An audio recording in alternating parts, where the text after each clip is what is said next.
사연을 읽어볼게요. 정말 이러면 안 되는 거 알지만 너무 속상합니다. 올해 30대 초반이고 동갑 아내가 있습니다. 아내는 회사를 다니다가 결혼 후부터는 관두고 쭉 전업주부로 살고 있습니다. 결혼한 지 1년 반 정도 되었습니다. 저는 주 5일이라고 하루 11시간 근무입니다. 출퇴근은 왕복 2시간 반가량이고 집안일은 아내가 요리와 간단한 청소 등만 하고 주말에 대청소와 빨래 널고 개기 등은 다 제가 맡아 하고 있어요. 아내가 임신한 지 6개월이 넘어갑니다. 기쁘고 설레어야 할 시간에 저는 정말 죽고 싶을 정도로 요즘 힘듭니다. 아침 일찍 출근해서 밤늦은 시간 녹초가 되어 집에 돌아오면 너무 피곤해서 씻고 거의 바로 자야 하는 편입니다. 하지만 아내는 낮에 제가 없으니 심심하다며 그때 자고 새벽에 활동하는데 이게 저를 미치게 합니다.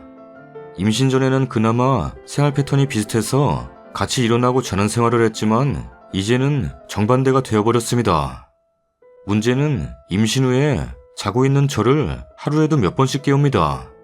다급하게 깨우는 소리에 일어나서 보면 자? 아기가 배를 찬 것 같아. 자? 꼼지락거리는 느낌이 나네. 자? 코가 막히네. 피부에 뭐가 났는데 이거 문제 있는 거 아니야? 이런 이유로도 깨우고 뭐 먹고 싶은데 못 참겠다고 새벽에 자는 저를 깨워 내보낸 적도 있습니다. 그래서 초기에는 임산부라 안쓰럽기도 하고 혼자 있는 시간이 많아 그런 거라 이해하며 다 해줬는데 그게 반복되다 보니 이제 반 좀비 상태로 살아가고 있다고 설명할 수 있을 정도로 쾌한 몰골로 다닙니다. 잠을 못 자 이번에는 구내염, 설염, 각종 궤양까지. 싸우기도 많이 싸웠습니다. 얼마 전 회사에 물량이 많이 들어와 철야 근무를 하고 집에 들어오니 코피가 줄줄 흐릅니다.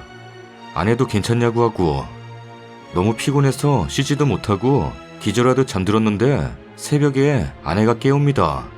손이 가요 손이 가 새우깡에 손이 가요 아이 손 어른 손 자꾸만 손이 가 언제든지 새우깡 어디서나 맛있게 누구든지 즐겨요 농심 새우깡 새우깡 먹고 싶다고 먹고 싶다고. 저 정말 그때 돌아버리는 줄 알았습니다. 제가 눈물까지 흘리면서 싸웠습니다.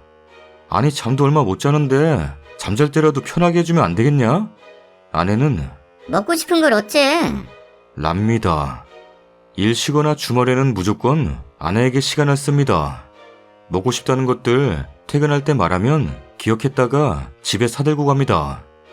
주말에 제가 집 청소 다 하고 아내 하고 싶다는 거 있으면 같이 가거나 무조건 하게 해줍니다. 저도 제 일이 너무 바쁘고 힘들어서 와이프한테 신경 잘 못 써주는 거 알고 있다고 매번 이야기합니다. 아기 태어나면 지금보다 좀 더 근무 시간이 적은 곳으로 이직할 생각이고 지금은 아기 준비 때문에 당장 이 일을 놓을 수가 없다고. 아내도 잘 알고 있습니다. 생활 패턴을 바꿔보고자 동네 문화센터라던가 학원 같은 곳들을 알아봐서 등록해보라고 해봐도 귀찮아. 랍니다. 내 아이 임신해서 힘든 시기 보내고 있는 아내에게는 정말 감사하고 잘해야겠다 생각하면서도 이 상황이 정말 힘듭니다. 제가 힘든 걸 이야기해도 내가 더 힘들어. 아기가 뱃속에 있는 게 얼마나 힘든 줄 아냐? 라는 와이프. 제가 뭐라고 이야기할까요? 와이프 임신하고 14kg가 빠졌네요. 어떻게 극복을 할까요? 여자분들 저에게 의견을 좀 나눠주세요. 후기입니다. 글을 쓰고 며칠이 지나도 아내는 변화가 없었습니다. 저도 요즘 회사 일이 더욱 바빠져서 퇴근 시간도 더 늦어지고 그래서 몸은 더 피곤함에도 불구하고 잠은 점점 덜 잘 수밖에 없게 합니다. 잠을 자고 있는데 아내는 라라라라라라라라 날 좋아한다고 라라라라라라라 날 사랑한다고 포카리 스웨트 먹고 싶다고 먹고 싶다고. 잠 좀 자자 제발. 한번 참았습니다. 참고 자고 있는데 잠이 막 들자마자 왼손으로 비비고 오른손으로 비비고 비빔면 먹고 싶다. 짜짜라짜 짜짜 파게티 더 먹고 싶다. 오늘은 너가 요리사. 지금 새벽 3시 반이야. 잠 좀 자자. 2번 참았습니다. 피곤해서 말할 기색도 없었죠. 겨우겨우 막 잠이 들렸는데 또 이상하게 생겼네. 롯데 스크류바. 얼음으로 꼬았죠. 롯데 스크류바. 삐삐 꼬였네. 들쑥날쑥해. 사과 맛, 딸기 맛, 좋아 좋아. 맛이 좋은 얼음까베기 롯데 스크류바. 더 이상 참을 수가 없었습니다. 복수를 하기로 결심했습니다. 마누라 잠들 때까지 눈을 비벼가며 참았다가 잠자는 마누라 귀에 대고 빠빠라바빠빠 삐삐빠삐코 빠빠라바빠빠. 삐삐빠삐코. 어때? 너가 당해보니까 어때? 짜증나지? 하루 종일 뼈 빠지게 일하고 들어왔으면 잠이라도 편히 자게 해줘야 되는 거 아니냐? 진짜 잠잘 때 깨우지 좀 말어. 힘들다고 진짜. 나 쾌한 거 안 보이냐? 지금 내가 사는 게 아니야. 너무 힘들다 진짜. 제발 부탁할게. 다 들어줄 테니까 잠잘 때 깨우지만 마. 뭐야? 뭔 말이 없어?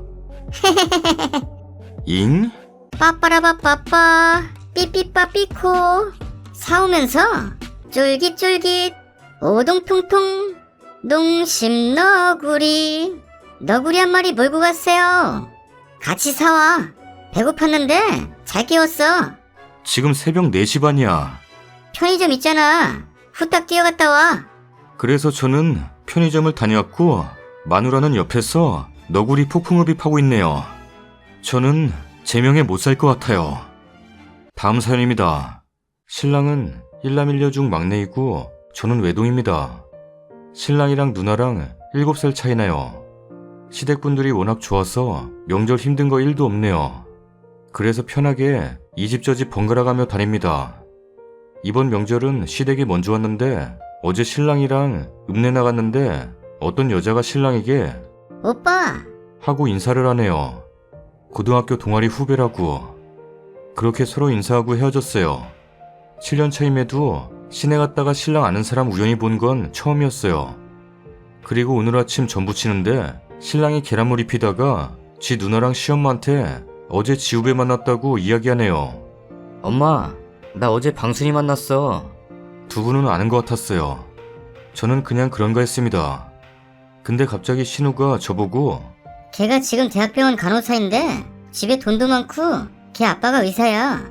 방구 좋다고 얼마나 쫓아다닌지 아냐? 라면서 신우가 망언을 합니다. 어디까지 하나 듣고 있는데 시모가 우리 아들 거기로 장가 갔으면 팔자 피는 건데. 랍니다. 여기서 뚜껑 날아갔어요. 신우 남편한테 제가 똑같이 말했어요. 아주버님 후회되세요? 하니 무슨 말이에요?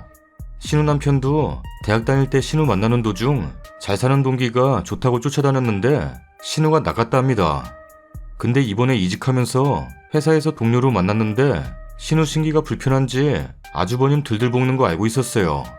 그래서 대학 다니실 때 잘 사는 분 놓친 거 후회하세요? 같은 회사 다니시면 계속 마주쳐서 생각나시겠어요. 허허. 가족분들도 아쉬워하시죠? 하고 넌시 눈으로 질렀어요. 아주버님 새하얗게 질리고 신우가 지금 뭐 하자는 거야? 라길래 왜요? 궁금해서 물어본 건데 남자들 다 똑같나 싶어서 물어본 건데요? 라고 했더니 신랑이 농담을 왜 다큐로 받아들이냐? 랍니다. 저 박장대소 하면서 그랬어요. 그냥 그 여자 만나지. 네가 그 여자 만났으면 나도 이 고생 안 하고 사는데 라고 해버렸어요. 신우는 엄마 앞에서 못하는 소리 하네? 라면서 난리 났어요. 시작은 두 분이 시작한 건데요? 라고 했더니 어버버버버버버버. 라네요. 그래서 제가 나도 방구놈 만나기 전에 나 좋다는 사람 없는 줄 아나? 형님 말 들으니까 그 남자 아까워서 자꾸 생각날 것 같네 라고 했습니다. 신랑은 그 남자 진짜 싫어해요. 지금도 불안해할 정도로 싫어합니다. 근데 제가 말해버리니까 신우랑 엄청 싸우네요. 누나, 내가 뭐? 갑자기 눈물이 나와서 그냥 나와버렸어요. 시집 근처 공터 나와서 이글 쓰는데 집에 가고 싶네요. 지갑이라도 가져올 걸 짜증나네요. 추가 글입니다. 이었을 줄 몰라서 그냥 씁니다. 지금 친정아빠가 데리러 와서 그거 타고 집에 가고 있어요. 일이 좀 커진 듯 하지만 지금 심정으로는 알게 뭔가 싶고 아까 글 쓰고 엄마한테 전화하니까 아빠가 받으셔서 목 놓아 울었네요. 아빠가 왜 그러냐 해서 대충 말했는데 저도 울면서 횡설수설하다 보니 아빠가 심각해 보였는지 거기 있어. 지금 바로 감아. 라고 하셔서 기다린 거예요. 저는 차에 있고 아빠가 신랑한테 전화해서 제 가방 갖고 나오라고 했습니다. 신랑이 나오더니 저보고 잠깐 이야기하자. 라고 했는데 저는 집에 가고 싶고 배도 고프고 해서 그 집안은 안 들어갈 건데? 라고 했어요.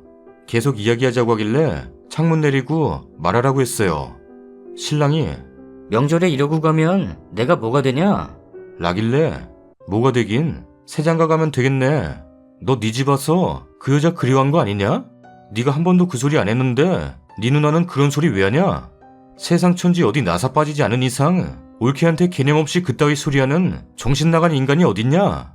라고 하니까 그 정신 나간 인간이 내 누나야. 내가 한 것도 아닌데 나는 억울해. 그리고 농담 갖고 죽자고 덤비냐? 그 소리 듣고 아빠가 내가 언제 자네한테 농담이라도 부잣집 시집 못 보내서 아쉽다 소리 한 적 있냐? 라고 버럭하시네요. 그러거나 말거나 네 누나 네 엄마 마음에 든 간호사 만나서 잘 살아라 라고 해버렸어요. 자꾸 전화가 오네요. 따르르르르르르릉. 나 시아버지인데 전화 좀 받아라. 따르르르르르르릉. 할 말이 있으니까 전화 좀 받아라. 시아버지 전화 오는데 수신 거부해버렸습니다. 추가 글입니다. 반박하면 주작이라길래 반박을 써봅니다. 신우 씨모 좋은 사람은 맞아요. 내 기준 선이 있는데 지금껏 넘어온 적 없었어요. 계산해서 사람 괴롭히고 이런 적 없어요. 뭐 요구하거나 그런 것도 없었습니다. 신우 예쁘고 청초하게 생겼어요. 신랑이랑 흑역사 이야기하다 형님은 그런 일 없냐고 물어봤어요. 그러다 신우랑 아주버님 대학 시절 얘기 나왔어요. 그 아주버님한테 대시한 여자 동기가 뭐 건물주 딸이네, 아빠가 사업하네 어쩌네 소리 들리고 눈에 거슬리니까 술 취해서 지 매형 데려오라고 울고불고 했었던 스토리 말하다가 알게 된 거예요. 오늘 아침에 신랑 문자 왔어요. 조용히 넘어가자. 누나도 엄마도 잘한 거 없지만 니도 잘한 거 없어. 우리 아버지 전화 안 받은 거 와서 사죄드려. 그리고 너 며느리 삼고 싶다고 맨날 말하던 사장님 있지 않았냐? 그거랑 쌤쌤인데 웃고 넘길 일을 크게 만들었어. 아빠랑 큰아빠 목재업하십니다. 30년 넘게 거래하신 지게차 사장님이 며느리 삼고 싶다고 자기 아들 만나면 이거 다 져준다고 농담했었어요. 그 오빠도 자기 3번만 만나보자고 했는데 제가 거절했어요. 그리고 지금 결혼 예정입니다. 아무튼 농담처럼 받아들이고 잘 봐주셔서 고맙다고 하고 끝낸 이야기입니다. 연애할 때 신랑 취업 전 우리 아빠 밑에서 알바할 때 알게 된 거예요. 아빠한테 문자 보여드리니까 너 진짜 얘랑 이러고 계속 살고 싶냐? 엄마는 같이 안 살더라도 사과는 받아라. 하시네요. 아직까지는 이게 끝입니다. 근데 정 떨어지는 건 순간인 듯해요. 새벽 내내 신경 쓰여서 잠 못 잤는데 문자 보고 마음이 확 식어버리네요. 다음 사연입니다. 손발이 떨립니다. 정말 상상조차 할 수 없던 일이 저에게 일어났네요. 저는 결혼 4년차 36살의 전업주부입니다. 제 남편은 40살 대기업 팀장으로 가정에 충실하며 무엇보다 저를 사랑해주고 제 자식들을 1순위로 하는, 일하다가도 제가 아프거나 아이가 아프면 달려와서 병원에 데려다주는 그런 자상하고 착실한 남편이었습니다. 그런데 요즘 퇴근 시간이 조금씩 늦다 했더니 남편이 퇴근 후 자는데 느낌이 이상해서 남편의 지갑을 봤더니 깊숙이 웬 여자 사진이 들어있네요. 너무도 젊고 날씬하고 예쁜 여자에게 남편의 애인이란 생각은 못하고 웬 여자 사진이지? 라고만 생각했어요. 제 남편 키도 작고 배도 나오고 저렇게 예쁜 여자가 남편 애인일 리가 없다는 생각이 강했었나봐요. 아침에 출근하는 남편에게 지갑에 웬 여자 사진이야? 하고 물었더니 얼굴이 빨개지며 대답도 못하고 얼버무리더니 화내면서 나가더라고요. 근데 느낌이 너무 이상해서 남편 방에 들어가 이것저것 다 뒤지고 이메일도 뒤져본 결과 그렇게 믿었던 남편인데 그 여자와 6개월간 바람폈다는 사실을 알게 되었네요. 29살의 이 여자는 회사 거래처 여직원으로 결혼을 앞두고 파혼을 한 후 힘들어할 시기였고 그 찰나에 남편이 접근해 고민 상담도 해주고 술도 사주고 밥도 챙겨주며 그 여자에게 지극정성으로 대했고 그 여자도 기댈 사람이 필요했는지 결국 제 남편에게 넘어온 모양입니다. 한 가지 확실한 건 처음에는 그 여자는 제 남편을 사랑하지 않았어요. 그 여자가 보낸 이메일에는 정말 고마워요. 항상 고맙게 생각해요. 당신 없었으면 나 이 세상에 없었을지도 몰라요. 당신처럼 나 이렇게 사랑해주는 사람 없었어요. 그러면서 근데 가정으로 돌아가세요. 나는 당신이 사랑할 수 있는 여자가 아니에요. 나는 결혼도 해야 하고 사랑을 하고 싶어요. 그 대상자가 당신은 아니에요. 당신 부인에게 너무 미안해요. 연락 안 했으면 좋겠어요. 등등 장문의 메일이 많이 있더라고요. 그리고 남편 회사에서나 그 여자 회사에서나 그 여자를 좋아하는 남자가 꽤 많은데 그걸 모두 제 남편이 질투해서 그 여자에게 집착 아닌 집착도 하고 거기에 그 여자는 당신은 나와 당신 부인을 다 가졌으면서 나는 왜 다른 남자와 전화조차 못하게 하고 눈길조차 못 마주치게 해요. 이제 그만 헤어져요. 라는 메일도 있었어요. 그럴 때마다 제 남편이 울며불며 매달렸고 이 여자는 제 남편 때문에 사직서도 냈었는데 그 회사에서 여자를 붙잡아서 할 수 없이 또 다니게 되었고 제 남편이 끈질기게 또 매달려서 만나고 있었네요. 제가 6개월 동안 남편의 바람을 눈치채지 못한 건 제 남편 돈이 없어요. 급여 통장 제가 관리하고 있고 기껏 한 달에 쓸 수 있는 돈은 제가 용돈으로 주는 50 정도예요. 회사에서 식대 기름값 나오긴 하지만 그만큼 들어가고 다른 나올 돈이 없었거든요. 그런데 그 여자는 외국 유학까지 다녀오고 젊은 나이에 골프의 명품 그리고 회사 옆에 오피스텔에서 혼자 살며 집이 엄청나게 부자고 똑똑하고 능력 있는 여자더군요. 제 남편의 돈이 필요가 없는 그런 여자요. 여자가 봐도 너무나 이쁘고 날씬해요. 연예인급은 아니더라도 정말 이쁘고 날씬하고 그 여자와 저를 비교해보면서 정말 눈물이 뚝뚝 떨어지네요. 요즘 출장이 잦았던 것도 그 여자 때문이었고 거래처에서 받았다던 명품 지갑, 옷, 넥타이핀 다 그 여자가 선물해준 거였어요. 평소보다 아침 일찍 나간 것도 그 여자 오피스텔에서 그 여자 자는 사이에 아침 식사 차리기 위함이었고 평소보다 퇴근이 늦었던 것도 그 여자와 저녁을 먹기 위함이었어요. 남편은 매일 그 여자에게 사랑해. 너 없으면 나 못 산다. 우리 평생 같이 있자. 라는 문자와 사랑이 넘치는 이메일을 보내고 그랬는데도 정말 눈치채지 못했어요. 출장이 일주일에 한 번씩은 꼭 있었어도 매일 저에게도 사랑한다는 말을 빼먹지 않았으니까요. 전 정말 남편을 사랑해요. 너무 겁이 나서 아는 척 할 수도 없어요. 그 여자를 선택할까봐요. 키도 작고 80kg에 달하는 제 몸무게. 그 여자는 정말 피부도 뽀얗고 연예인처럼 몸매도 이쁘고 얼굴도 이쁘고 옷도 잘 입고 회사에서 인정받는 그 여자를 선택할까 봐서요. 제 남편 제가 친정에서 자고 오든 새벽에 술을 마시고 오든 신경도 안 쓰는 사람이었어요. 매일 사랑한다는 말은 해줘도 저를 믿고 풀어주는 스타일인 제 남편이 그 여자가 너무 이뻐서 다른 놈 만날까봐 연락도 없이 그 여자 집에 가고 매일 아침 저녁으로 그 여자 집에 들린다네요. 자기 아닌 다른 남자 만날까 봐서요. 네가 나 아닌 다른 남자에게 갈까 두렵다. 그러면 그 여자는 당신보다 나를 더 사랑해주는 사람이 오면 갈 거예요. 근데 당신보다 날 사랑해주는 사람은 이 세상에 없지 않을까요? 이렇게 대답을 하네요. 저 어쩜 좋을까요? 아는 척 못하겠어요. 정말 저를 버릴까봐요. 너무 무서워요. 너무나 그 여자를 사랑하고 있다는 게 너무 느껴져요. 이혼도 못하겠어요. 두 사람의 대화 중엔 이혼해서 빈털터리로 가도 나 받아줄 거야? 라는 제 남편의 물음에 그 여자가 나도 충분히 먹고 살 만한 돈이 있고 오빠도 일할 능력은 있지 않아요? 우리 부모님 반대가 제일 걱정이지 빈털터리 오빠가 걱정되는 게 아니에요. 라는 그 여자의 대답. 그 여자 부모님께 허락받고 그 여자가 결혼 승낙만 해준다면 저와 이혼하겠다는 제 남편. 허락받기 위해 아기부터 가지자는 제 남편. 저 정말 어떻게 해야 하나요? 정말 살고 싶지가 않네요. 댓글입니다. 지나가다 안타까워서 글을 쓰는데요. 님이 미리 알고 이혼을 하자고 하든 그 내연녀가 임신을 하게 돼서 그 아이를 책임져야겠다고 이혼을 하자고 하든 결혼을 하자고 하는 사이라면 언젠가는 님에게 이혼을 요구할 것 같은데요. 지금 당장 무섭고 버림받을까봐 겁나지만 준비를 하셔야 할 것 같네요. 남편분이 그 내연녀에게 푹 빠진 걸로 봐 남편이 정리하지 않는 이상 힘들 것 같아 보이네요. 그리고 독하게 마음먹고 살 빼세요. 통통한 사람 좋아하는 사람도 있지만 보통 남자들 뚱뚱한 여자 별로 안 좋아해요. 모든 남자가 그런 건 아니지만 많은 사람들이 싫어하는 것 또한 사실이에요.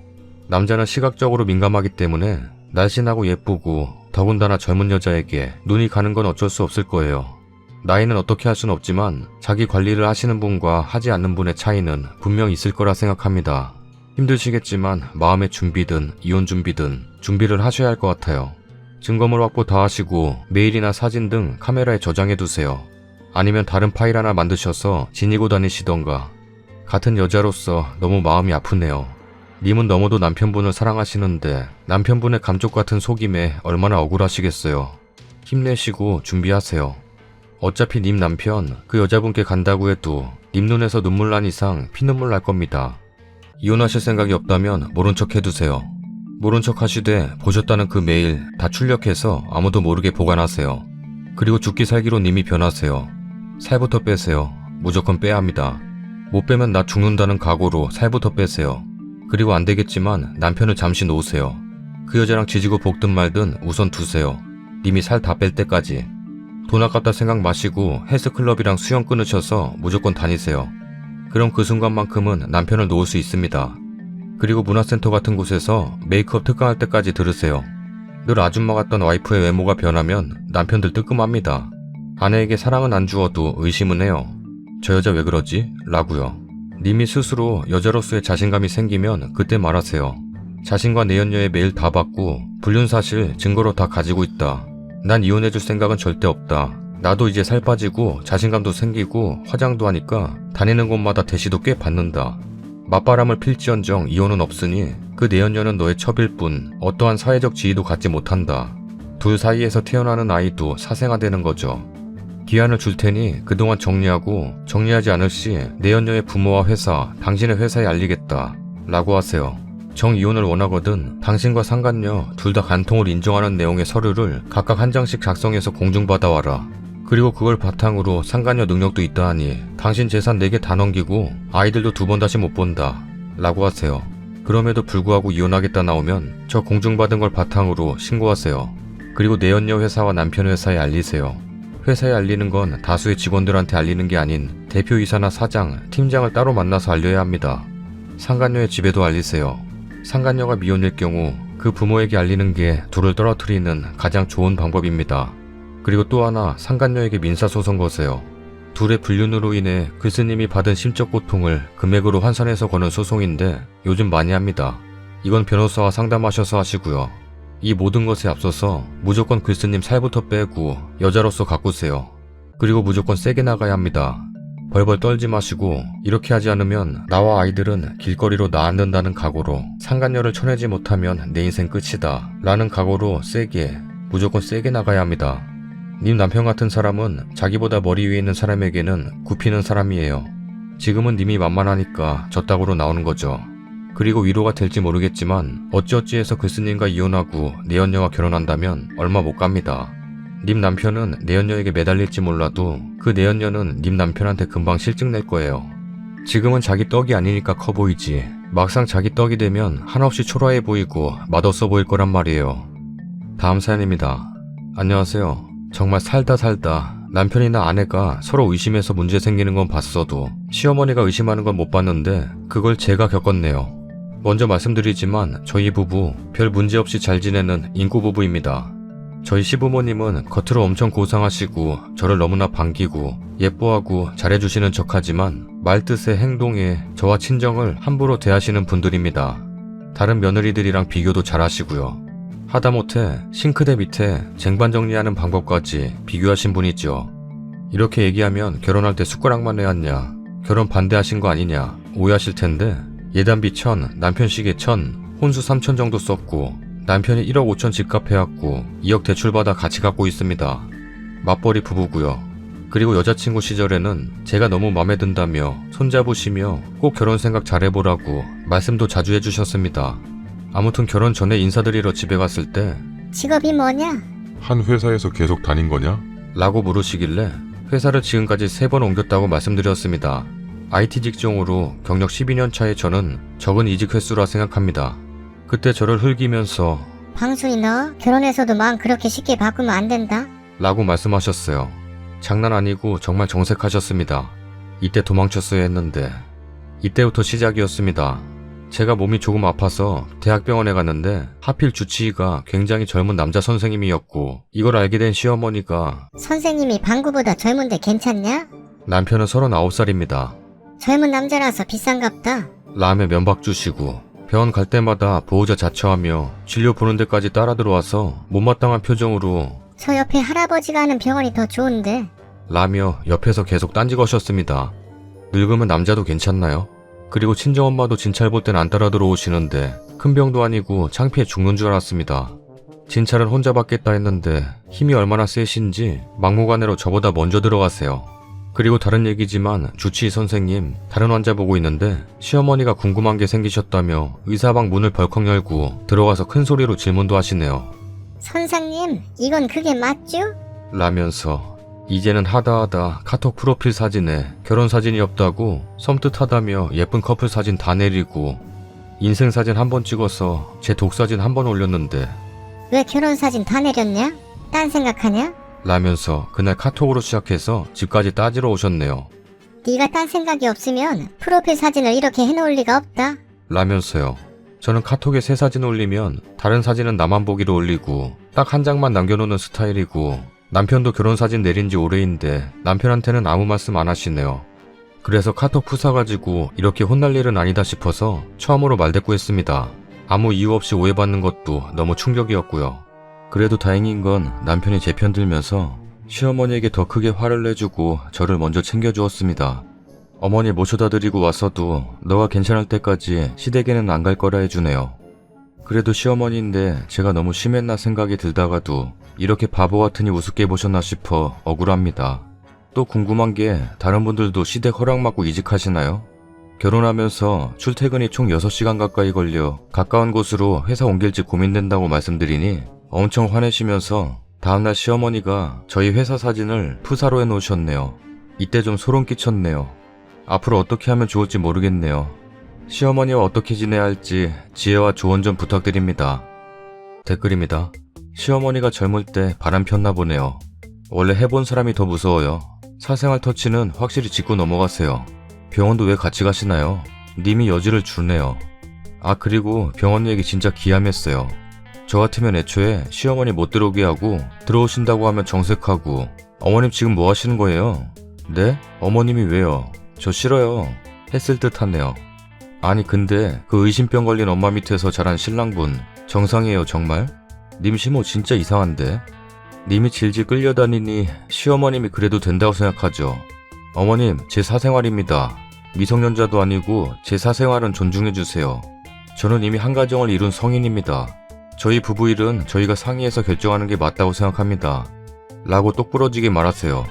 어머님 이런 간섭은 매우 불편합니다. 이건 친정부모도 간섭할 수 없는 매우 개인적인 부분입니다. 라고 바로바로 말하세요. 님이 네네 하니까 해도 된다고 생각하죠. 추가 글입니다. 안 본 사이에 많은 조언 감사드립니다. 우선 너무 무섭고 손이 떨려 오타가 있는 부분은 이해 부탁드립니다. 달아주신 댓글 하나하나 다 읽어보았고 제 편 들어주신 분들, 신랄한 비판해주신 분들 다 감사드립니다. 제가 너무 바보같이 살았나 보네요. 그깟 푸사 제 독사진 좀 올렸다고 이렇게까지 될 일인지 정말 아직도 이해가 안 가네요. 아 그리고 남편은 시어머니 안 닮아서 저에게 잘하는 사람입니다. 처음에는 어머니와 제 사이에서 중재자 역할을 한다고 행동이 답답했는데 어느 순간부터 어머니 행동 과하다 판단되었는지 절대 시댁 편 안 들고 항상 제 편이고 맞벌이인데도 남자가 힘이 더 세다. 여자는 약하니까 집안일 하지 마. 라면서 남편이 도맡아 해주는 자상한 사람이에요. 제가 원하는 건 군말 없이 다 해주고요. 어제도 남편이 시댁에 저한테 사과하라고 얘기하러 갔더니 시어머니가 말대꾸한 거 따지시겠다면서 말리는 남편 밀쳐내고 저희 집에 오셨다는데 남편이 미리 문 열어주지 말라고 전화줘서 현관 비번 바꾸고 걸쇠 잠가놓고 문 안 열어드렸습니다. 집 앞에서 문 두드리고 소리 지르는데도 안 열어드렸습니다. 누구 꼬시려고 사진을 그렇게 바꾸냐? 너는 왜 어른한테 말대꾸하냐? 내가 아들 집도 못 들어가냐? 라면서 어른 같지 않은 행동하셔서 동네 창피해 죽는 줄 알았습니다. 남편 없을 때 또 찾아오실까봐 너무 무섭고 출근할 때 문 앞에서 기다리실까봐 충분히 그러실 뿐이라 나가는 게 너무 두렵네요. 정말 댓글에 써주신 것처럼 정말 노이로제 걸릴 것 같습니다. 정신적으로 너무 힘드네요. 시어머니한테도 정신적 피해 보상 되는지 궁금합니다. 이번 일이 원만히 해결되어도 시어머니가 바뀌실 것 같지 않고 이런 일은 처음이라 정말 황당할 따름입니다. 어른은 공경하라 배웠는데 공경과 예의 갖춰 대해드렸는데 돌아오는 게 며느리 우습고 쉽게 보는 마음이면 우리 며느리들 불쌍해서 어쩌나요. 댓글에 써주신 것처럼 일단 확실히 선 긋고 살아야겠습니다. 근데 우선 먼저 정보도 일단 차단하는 게 그리고 연락 안 받는 게 속편할 것 같아서 남편한테 얘기한 후 일단 차단했습니다. 그리고 미안하다 말씀 주시기 전까진 안 뵙기로 했습니다. 이번에도 제가 먼저 숙이면 저 정말 그 집 호구될 것 같았어요. 이번 일로 남편도 시댁에 화가 많이 나서 어제도 집에 모셔다 드리며 싸우고 왔던데 제 마음이 무겁고 우울하긴 하네요. 아무한테도 말 못할 사정 공감해 주시고 힘주셔서 또 제 편 들어주시고 조언해 주셔서 너무 감사합니다. 썰닭입니다. 매번 들쭉날쭉한 업로드 시간에도 불구하고 제 영상 찾아봐 주셔서 정말 감사합니다. 요즘 알림 설정으로 들어오시는 분들이 많은데 제가 뭐라고 올리자마자 바로 들어오셔서 시청하시는 거 보면 특히 감사하게 느낍니다. 물론 일하고 계시거나 바쁜 일 있으셔서 나중에 보실 수도 있죠. 이분들 또한 정말 감사합니다. 어느 정도 고정된 시간에 올려드려야 하는데 편집 시간이 점점 늘어났어요. 아마 이 영상도 낮에나 올라갈 것 같은데 죄송하면서 감사하게 생각합니다. 이거 하기 전에는 시간이 빨리 지나갔으면 좋겠다고 생각했는데 지금은 24시간인 게 아쉽네요. 시간이 금이라는 말이 딱 지금인 것 같아요. 1분 1초가 아깝습니다. 아마도 이번 달은 조금 들쭉날쭉할 수도 있어요. 대신 퀄리티 있는 영상으로 보답하겠습니다. 정주행 하시는 분들 정말 감사해요. 끝까지 봐주시는 분들 사랑해요. 김과장 일을 마무리해야지 썰닭만 보고 있으면 어떡해? 하기 전에 구독하기 눌러주세요. 저기요, 주문한 지가 한참 됐는데 썰닭 보고 있으니까 재밌네요. 하기 전에. 구독하기 눌러주세요. 방구 너는 하라는 공부는 안 하고 맨날 썰닭만 보냐? 하기 전에 구독하기 눌러주세요. 안녕하세요, 썰닭입니다. 월요일입니다. 오늘은 날씨가 좋네요. 그동안 오중충했었는데 날씨가 맑으니 제 피부도 맑아졌어요. 뽀송뽀송. 뭐야 그게? 피부에 여드름이나 뽀드락지 나신 분들 구독하기 눌러주세요. 안녕하세요. 올해 33살 된 유부녀입니다. 결혼을 20대 중반에 좀 일찍 한 편이에요. 5살 아들 한 명 있습니다. 결혼 후 깨소금 같은 신혼을 즐기다가 임신을 했어요. 10달 동안 공주 대접받고 소중한 아들을 낳았습니다. 남편도 저도 감격하고 부모 됐다는 생각에 앞으로 서로 더 잘하자고 다짐했죠. 근데 육아는 현실이고 거의 헬입니다. 남편은 나 힘들다. 못하겠다. 라며 저한테 다 맡겼고 어차피 남편이 봐도 믿을 수가 없어서 옆에 저도 계속 있었기 때문에 제가 다 했어요. 저는 임신부터 출산까지 살이 그다지 찌지 않았는데요. 출산 후 남산만 하던 배에서 애가 나오니까 살이 엄청 처졌더라고요. 너무 흉해서 깜짝 놀랐습니다. 그때 한동안 우울했던 기억이 납니다. 게다가 제가 뱃살이 처져서 셀룰라이트 생긴 그 이후로 남편이 보고 놀라했습니다. 그 뒤로 잠자리를 원하지 않더라고요. 근데 30대 성욕 팔팔한 남자가 잠자리 없이 살 수가 있겠습니까?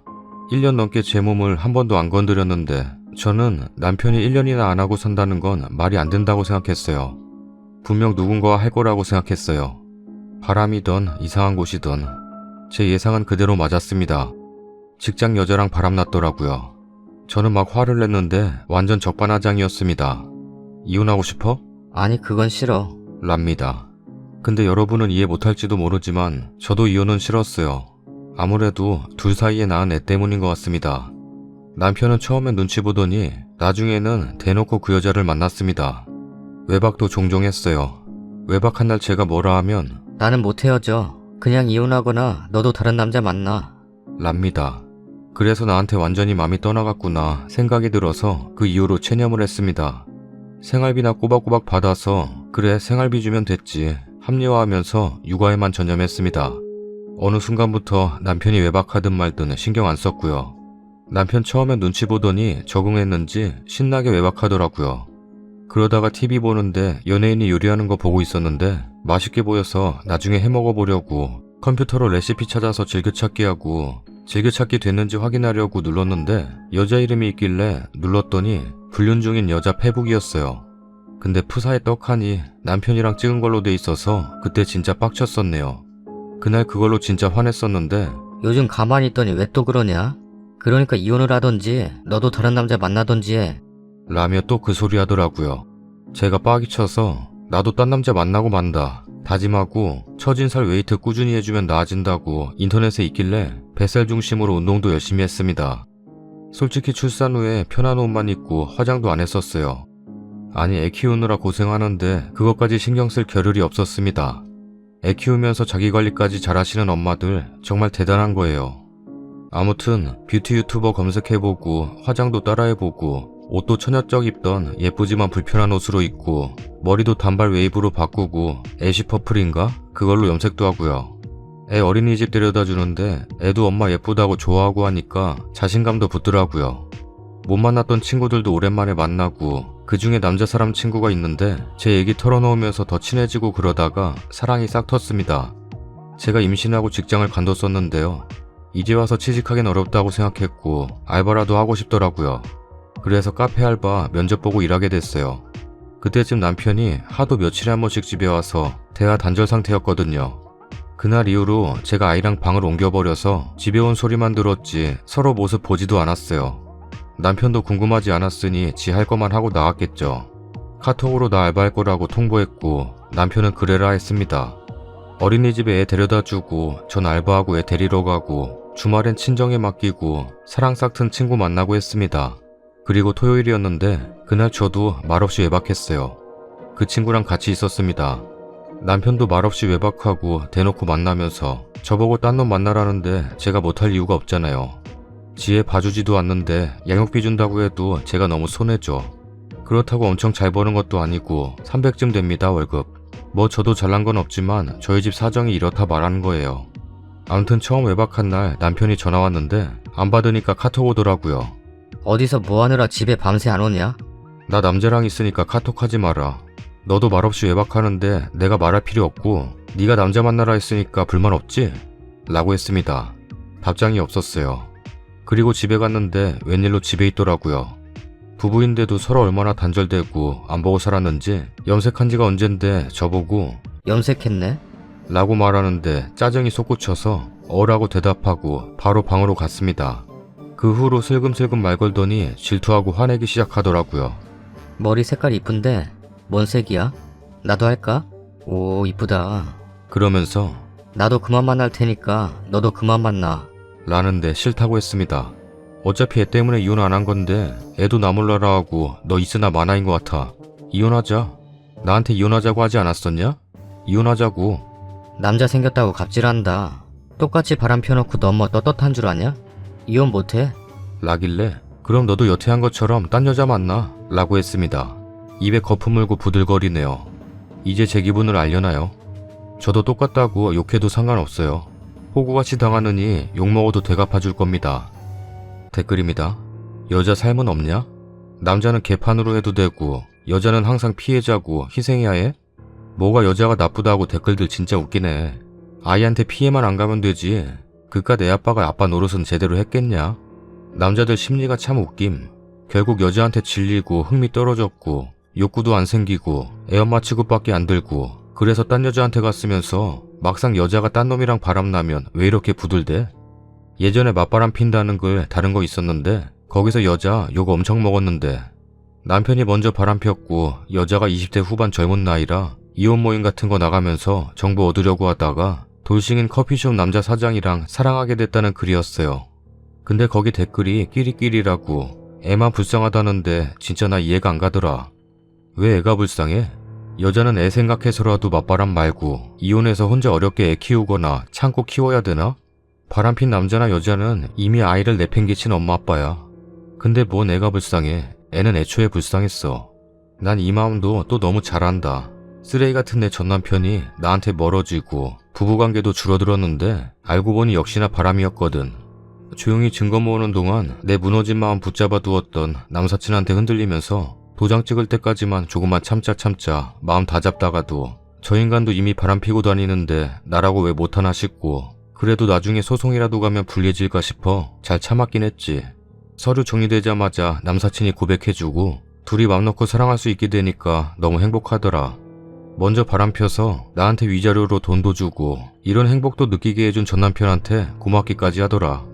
전남편이랑 이혼 진행 중에 상간녀 소송도 같이 했는데 상간녀가 전남편 회사 동료였다가 다른 회사로 이직한 여자였고 전남편 유부남인 거 알고 만났는데 만나는 중간에 전남편 놈이 나랑 이혼했다고 뻥쳤었다고 하대. 그거 거짓말인 거 알고 개빡쳐서 전남편 놈하고도 싸우다 헤어지고 상간녀가 합의하자고 해서 상간녀한테도 위자료 1,000만 원 받았지. 변호사 말이 상간녀 소송하면 아무리 잘 받아도 3,000만 원인데 그건 정말 특수한 경우고 평균 1,500 정도 받는데요.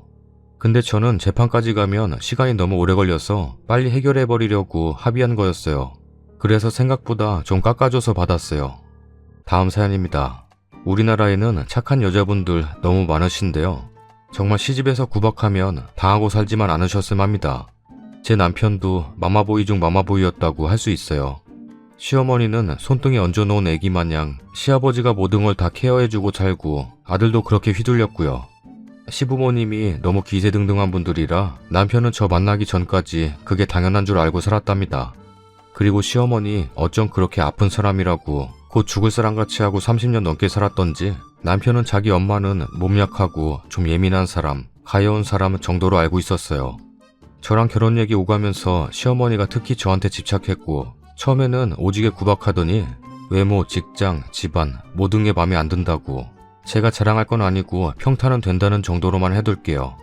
오히려 제가 아깝다는 사람들도 있을 수도 있겠고요. 결혼 얘기 나오니까 안부 연락하라고 난리더라고요. 실제로 저도 연락 자주 하고 카톡에 사진도 보내드리고 생신, 연휴, 기념일 선물도. 이런 분들 공통적인 게 여자를 누구를 데려와도 다 자기 아들이 훨씬 아깝고 잘났다고 생각해요.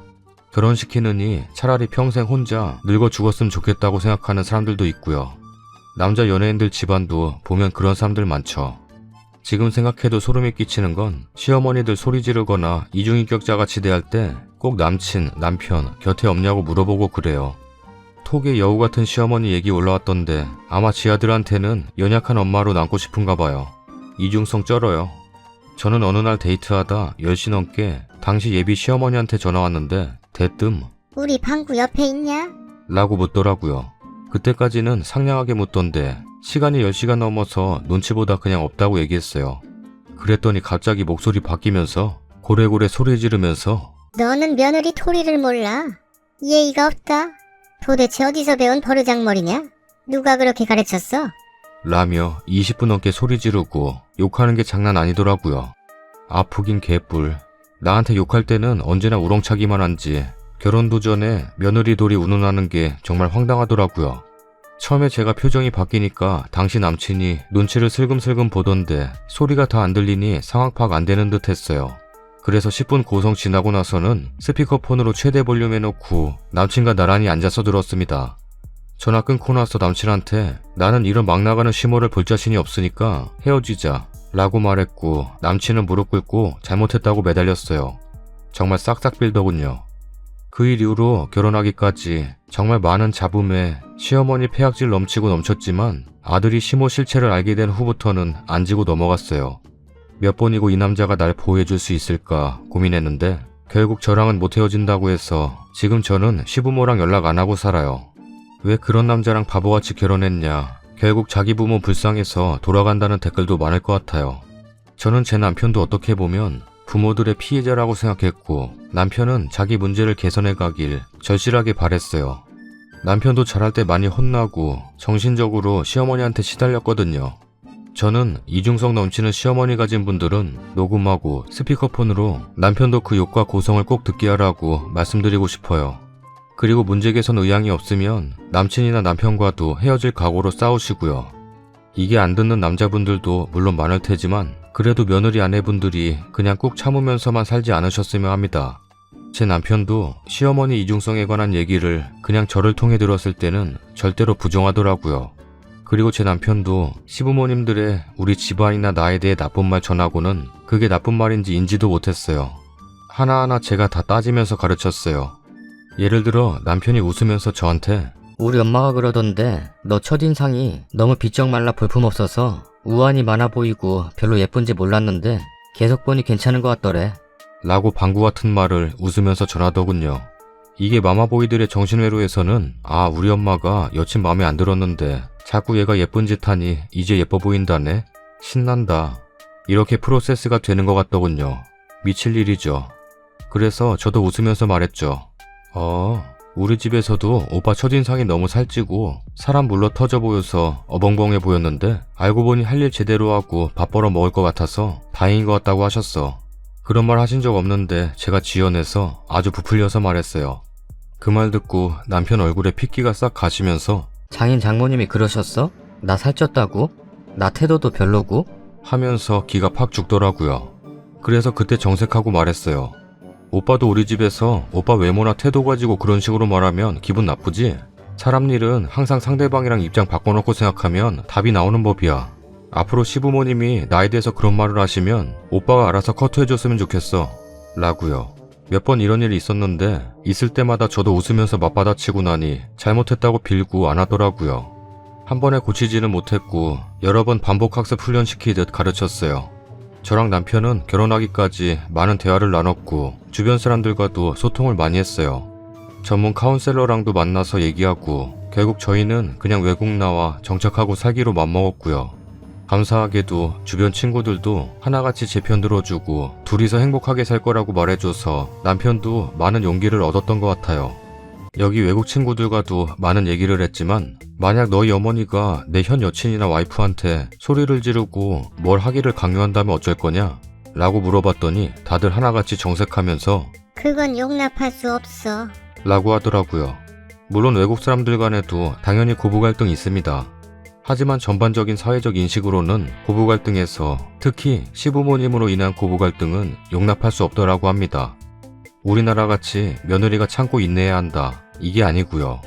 제가 남편이랑 이제 이런 문제로 거의 안 싸운다고 모든 남자들이 다 바뀔 거라는 말도 아닙니다. 제가 잘했다고 잘난 척하는 건 더더욱 아니고요. 다만 우리나라 문화상 며느리 아내들은 시집에 복종하고 착해야 한다는 걸 너무나도 강요하기 때문에 그건 잘못된 거니 참고 고통스러워하지 말라시는 걸 거듭 말씀드리고 싶어요.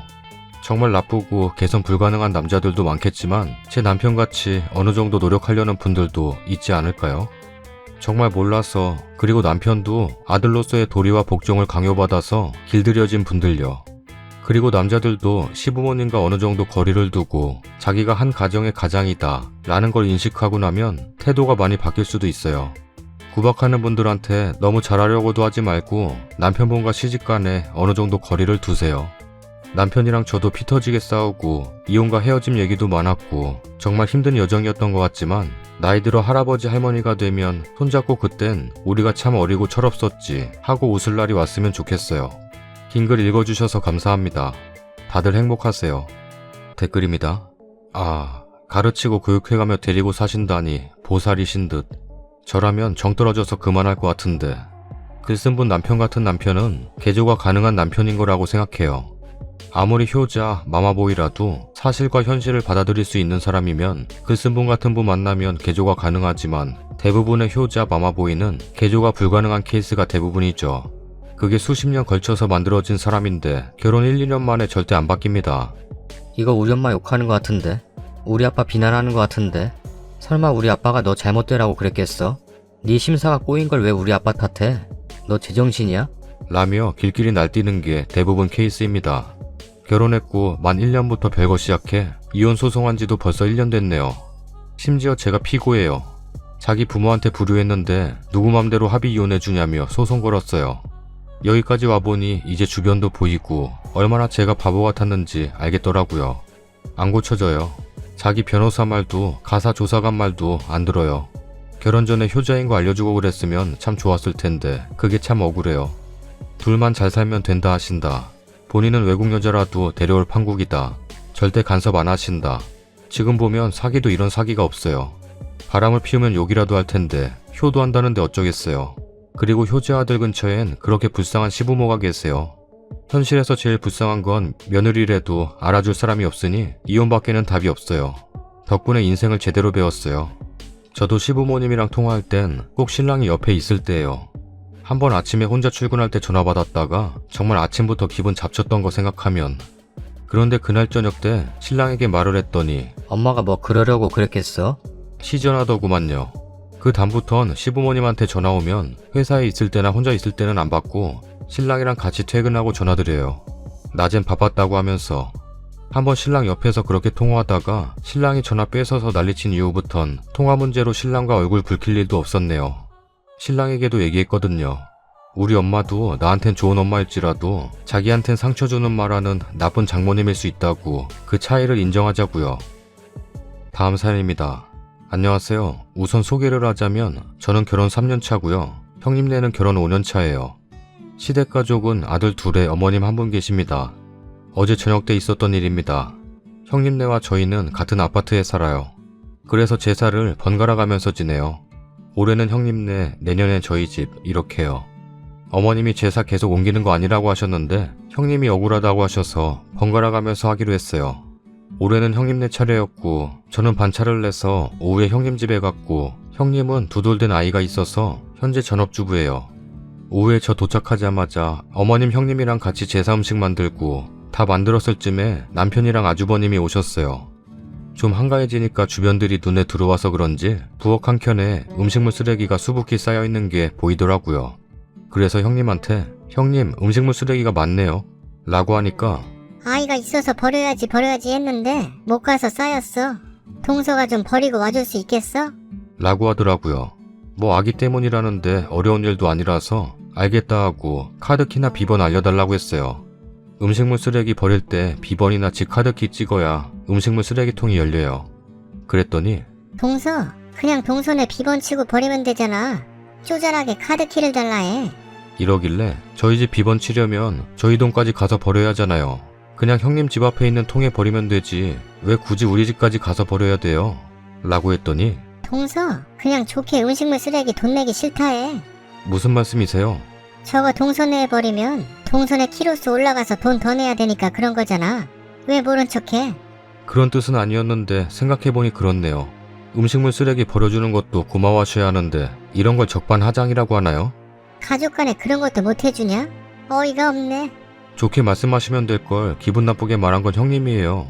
라고 하니까 갑자기 자기 혼잣말로 눈치 없는 년. 이러더라고요. 그래서 지금 잘못 들었나 해서 뭐라고 하셨어요? 라고 했더니 들어놓고 뭘 물어봐. 어이없어서 음식물 쓰레기 식탁에 놔두고 아기 낳은 게 무슨 벼슬인 줄 아나. 짠해서 도와줄랬더니 이래서 개념 없는 사람하고는 상정하는 거 아니랬어. 하고 놔버렸어요. 조금 있다 시어머니한테 전화와서 분위기 이렇게 만들어 놓고 가는 게 어딨냐? 방구랑 방석이 싸우는데 빨리 와서 말려. 그냥 너가 사과해라. 왜 제가 사과해야 돼요? 눈치 없는 년 소리 듣고 왜 제가 사과해야 돼요? 애 낳아서 힘든데 너가 안 도와주니까 그런 거 아니냐? 그냥 좋은 게 좋은 거라고 사과해라. 라네요.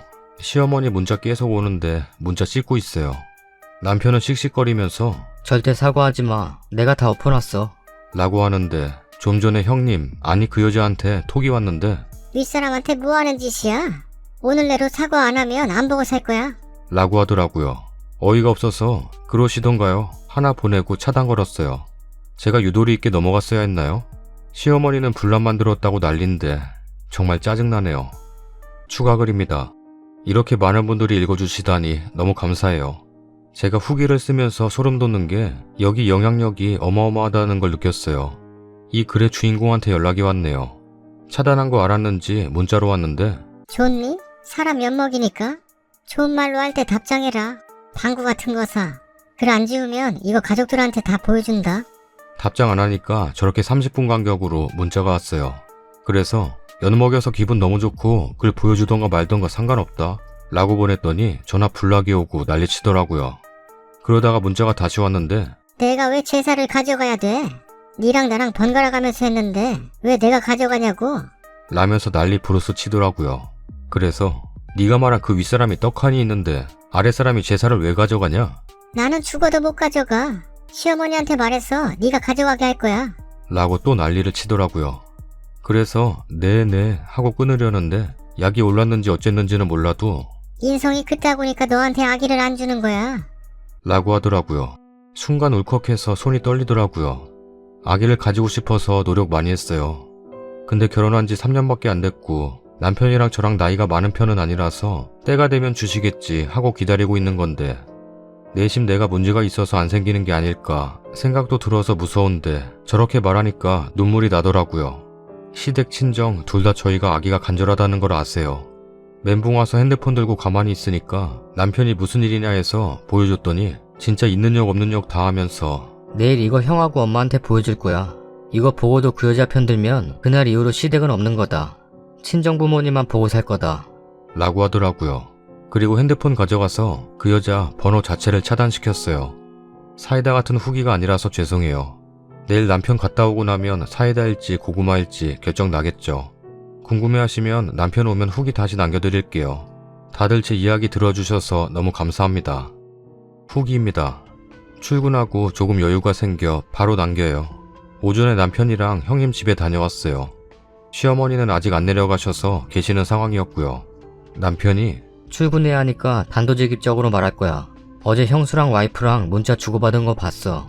형수 제정신이야? 할 말이 있고 안 할 말이 있어. 어제도 시비 건 거 형수 쪽이면서 무슨 생각으로 막 나가냐? 이런 식으로 말하니까 형님이 동서가 반말하길래 욱해서 그런 거지. 내 말뜻은 마음을 좋게 가져야 아기가 온다는 말이었어요. 라고 하더라고요. 그래서 어떻게 그런 말이 될 수 있냐면서 문자 내용을 보여드렸어요. 아주버님과 어머님한테.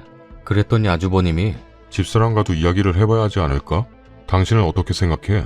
그랬더니 어제 그냥 반장난식으로 말한 거야.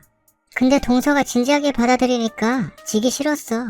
그리고 손윗 사람이 말하는데 눈치껏 가서 버리고 오면 되지 카드키 달라 하길래 그거 몇 푼 한다고 그걸 달라 하나 해서 좀 화가 났어. 그리고 자꾸 말대답하니까 짜증이 나서 나도 모르게 속에서 생각한 말이 나와버렸어. 근데 제사 지내야 하는데 박차고 나간 동서도 잘한 건 없어. 그렇다고 나도 잘한 건 아니지만 서로 잘못했을 땐 아랫사람이 굽히고 들어오는 게 맞다고 생각해. 그래서 동서가 사과하면 받아줄랬는데 인터넷에 글 쓰고 나 욕먹이는 거 보고 참을 수가 없어서 저런 문자를 하게 된 거야. 라고 하더라고요. 너무 어이가 없어서 대꾸를 하고 싶은데 몸이 너무 떨려서 목소리가 떨릴까봐 말을 못하겠더라고요. 그러자 남편이 와이프가 인터넷에 글을 올린 건 경솔한 면이 없지 않아 있어. 하지만 원인 제공은 형수고 장난은 듣는 사람도 장난으로 느껴야 장난인 거야. 그리고 사과는 와이프가 아니라 형수가 먼저 하셔야지. 진심으로 사과하지 않으면 우린 앞으로 제사 때 오지 않을 거야. 물론 제사도 가져가지 않을 거야. 잘 생각해보고 연락해. 하고 나왔습니다. 형님하고 남편 이야기할 때 아주버님이랑 어머님 말씀 한 번 안 하시더라고요. 남편 차 타고 출근하는데 남편이 자기도 글 내리라고 우리가 흠잡힐 일은 하지 말자라고 하길래 형님이 사과하면 그때 내리겠다 했는데 남편 말이 맞는 것 같더라고요.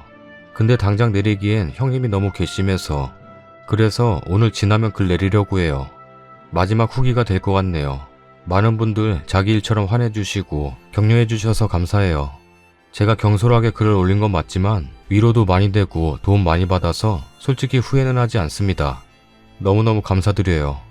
많은 분들이 하시는 말 들어보니까 글을 내리면 안 될 것 같아서 그냥 올려놓을게요. 내리면 형님만 좋은 일이더라고요. 아직까지 연락은 없습니다. 사과해도 글 내리지 않을 거고요. 만약 이거 보고 있다면 이제 용서할 생각 없습니다. 이젠 연락 안 하셔도 돼요. 앞으로 서로 얼굴 볼 일 없었으면 좋겠네요. 모두들 조언 감사드려요. 댓글입니다. 형님 사고방식 진짜 신기하네요. 보통 음식물 쓰레기 키 달라 하면 당연히 형님 집 쓰레기니까 가까운 형님네 동에 버리는 게 누구나 생각하는 상식이지 음식물 쓰레기 무게 형님한테 일부러 얹으려고 키 달라 한다고 생각하나요? 창의적이네. 어떻게 저런 식으로 생각할까 너무 신기하네요. 동서인 글쓴이가 전혀 그런 의도도 아니었는데 세상 사람이 다 본인처럼 꾸질한 줄 아는 건가? 자기 맘대로 생각하고 갖다 붙여서 사람 이상하게 몰아놓고 왜 피해자 코스프레의 변명질이죠. 그리고 아닌 건 아니라고 해야지. 아주버님인가도 교통정리 진짜 못하네요. 사람이 저러면 안 되지. 내 자식이라도 아닌 건 아니라고 따끔하게 말해야 상식적으로 살아갈 수 있는 건데 좀 배워야겠네요. 잘 됐네요. 형님이란 여자 마음 씀씀이와 말 한마디로 본인 발등에 도끼 찍은 거니까요. 내년 제사 님은 안 가져오면 되는 거고 시모는 어른으로서 정리를 제대로 못하는 바람에 작은 아들 내외 얼굴 못 보게 됐으니 님은 신경 안 써도 되겠네요. 안 보고 사는 게 좋죠.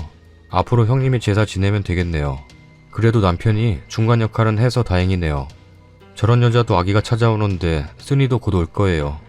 남편까지 동서한테 사과하라, 제사 가져오자 이랬으면 바로 이혼이었겠죠. 남편의 역할이 이렇게 중요한 겁니다. 사과를 해도 연 끊으세요. 제정신이 아니네. 이제 더 교묘하게 쓴이 괴롭힐 겁니다. 만약 대면하는 경우가 생기면 항상 녹음기 켜놓으세요. 저런 여자 감싸는 아주버님이나 시부모도 다 제정신 아니네요. 쓴이는 연 끊고 쳐다도 보지 말고 사는 게 맞는 겁니다. 왕래하려면 님 남편만 해야 하고요. 이런 걸 중재 못하는 시부모는 어른이 아닙니다. 피해자에게 참으라고 하는 건 뭐 같은 경우죠. 무조건 형님 쪽이 진심 어린 사과를 하고 용서를 구해야 하는 겁니다. 쓴이 집안의 분란을 일으키는 자는 쓴이 형님이므로 집안 어른들이 형님을 나무라고 크게 혼내야 하는 게 맞고 쓴이와 그 여자를 안 마주치게 조치를 취해야 하는 게 맞아요. 이걸 못하면 쓴이네 시부모는 허수아비고 존중할 가치가 없는 사람들인 거죠. 그리고 그 여자가 사과한다 해도 용서를 해주는 건 전적으로 쓴이 맘입니다. 사과했으니 잘 지내라 이러면서 주변에서 몰아가선 안 되고요. 음식물 쓰레기가 바뀌어서 얼마나 부자 되려고. 저런 거지 같은 것들은 저런 거 아껴봐야 절대 부자 될 수가 없어요. 애초에 생각하는 마인드가 절약이 아니라 그냥 거지라서요.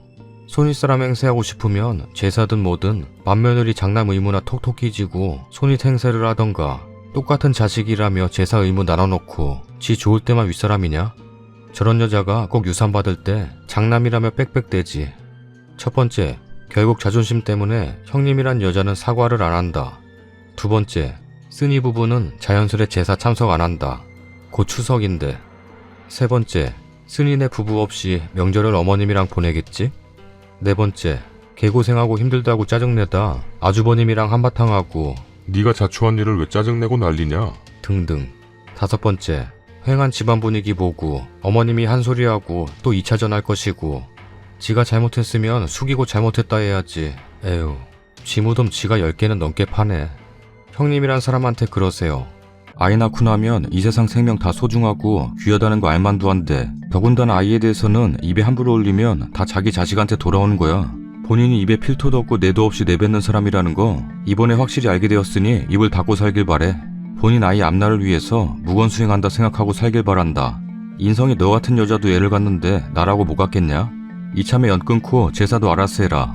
그러고 편히 살아요. 사과해도 어차피 마음에서 우러나오는 사과도 아닐 테고 제사 혼자 하기 싫어서 하는 억지 사과일걸요? 손윗사람이라면서 수준이. 눈치 없게 난 모르오. 하시면 될 것 같네요. 시댁 없는 셈 치세요. 썰닭입니다.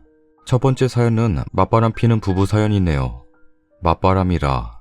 결혼을 안 해서 잘은 모르겠습니다만 그냥 따로 사는 게 낫지 않나 싶어요. 남자 쪽에서 이혼 안 하는 이유가 뭘까요? 조금 다른 얘기일 수 있겠지만 연예인들 보면 스크린 부부들 많잖아요. 엥? 스크린 부부가 뭐야? 쇼윈도 부부. 아, 쇼윈도 부부. 스크린 부부랑 비스무리하네. 암튼 쇼윈도 부부들 많잖아요. 아마 우리 주위에도 많을 것 같아요.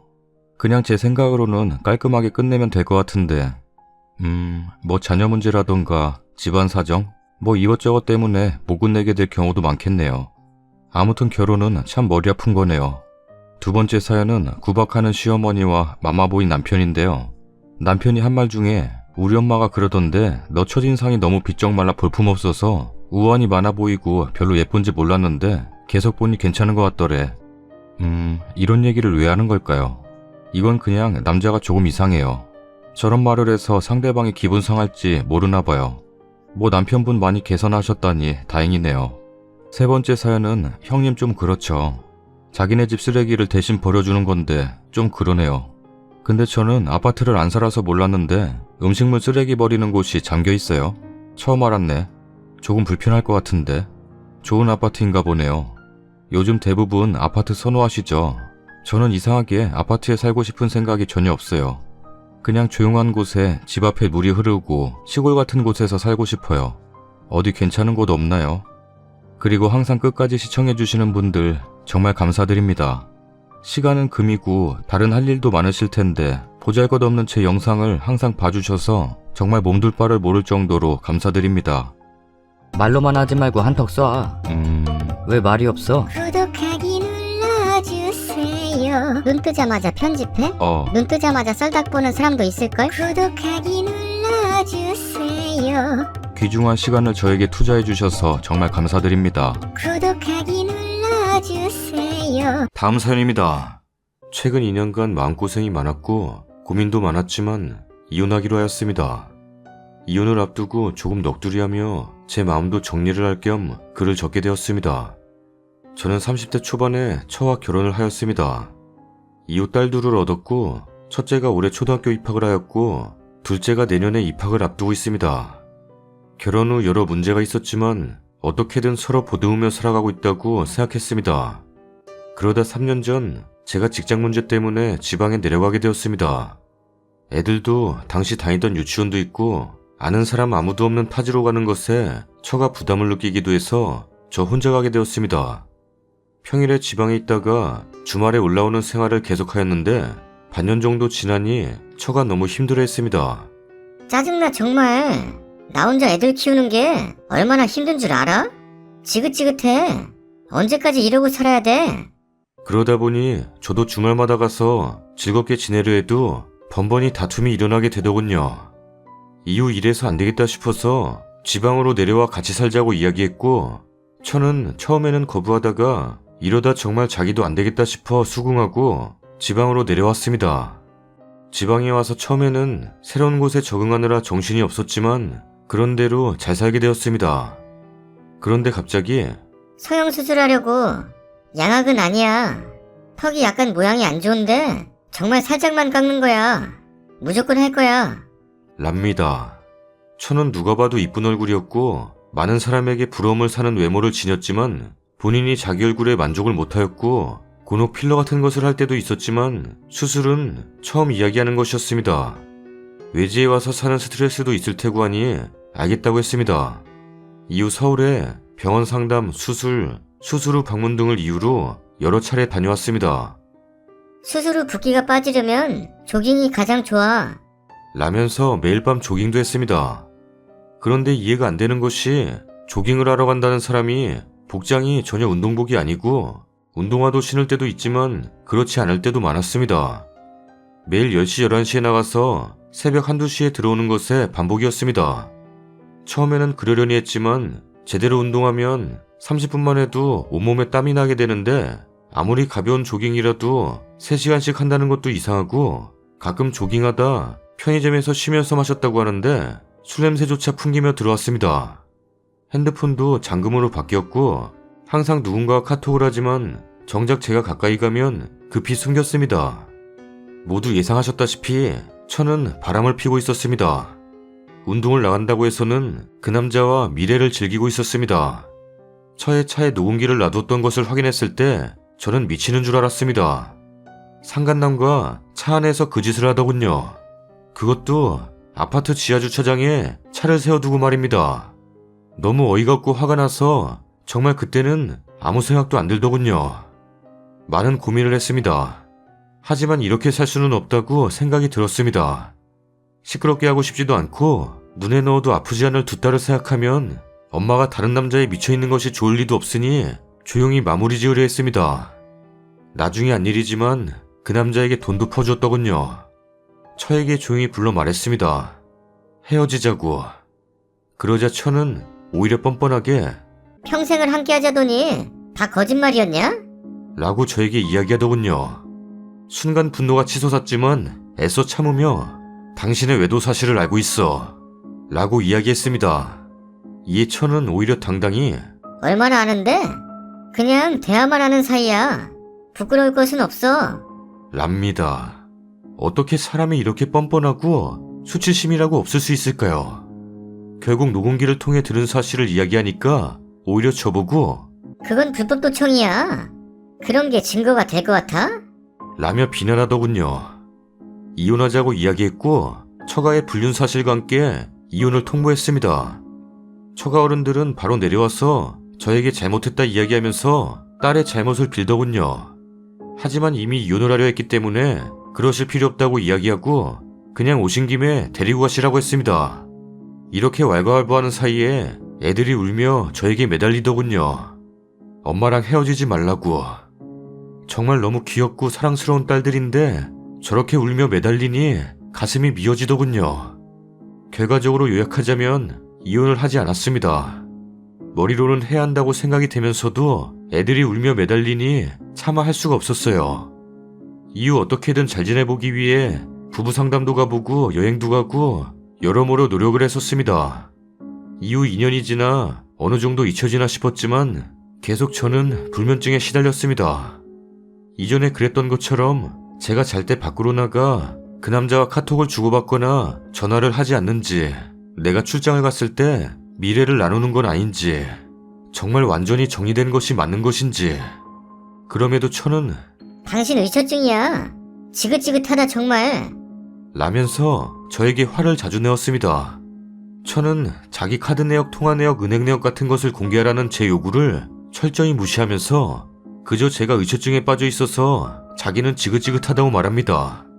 저만 공개하라는 것이 아니라 내 것도 보라고, 쌍방 공개로 제 것을 쥐어줘도 쳐다도 안 보고 자기는 공개하지 않겠다고만 하였습니다. 저도 지치고 지쳐 이제 그만하고 싶다는 생각이 너무 자주 들었어요. 불면증은 심해지고 이러다 내가 죽겠구나 싶었습니다. 처는 저와 싸우면 무조건 처가에 전화를 해서 제 욕을 하며 자기가 부당한 의심을 받고 있다고 하소연했고, 처가에서는 또 그걸 따끔하게 혼내기보다 받아들여 주었습니다. 전 처가에 전화해서 따끔하게 혼내라고 했지만 오히려 자기 딸을 감싸주기만 하는 장인장모의 모습에서 깊은 실망을 느낄 뿐이었습니다. 결국 크리스마스 이브에 장인과의 통화에서 장인은 오히려 저를 탓하더군요. 애가 얼마나 외롭고 힘들었으면 바람을 폈겠냐? 다 자네 처신이 좋지 못해서 내 딸이 바람을 핀 거야. 오히려 방순이 보듬어줘야지 말이야. 랍니다. 너무 화가 났습니다. 장인과 장모는 둘 다 학교 선생님으로 평생을 사시다가 은퇴하시고 지금은 고향인 지방모 전통마을에 들어가 살고 계십니다. 학교 선생님이셨던 분들이 저런 이야기를 하니 전 너무 화가 나서 물었습니다.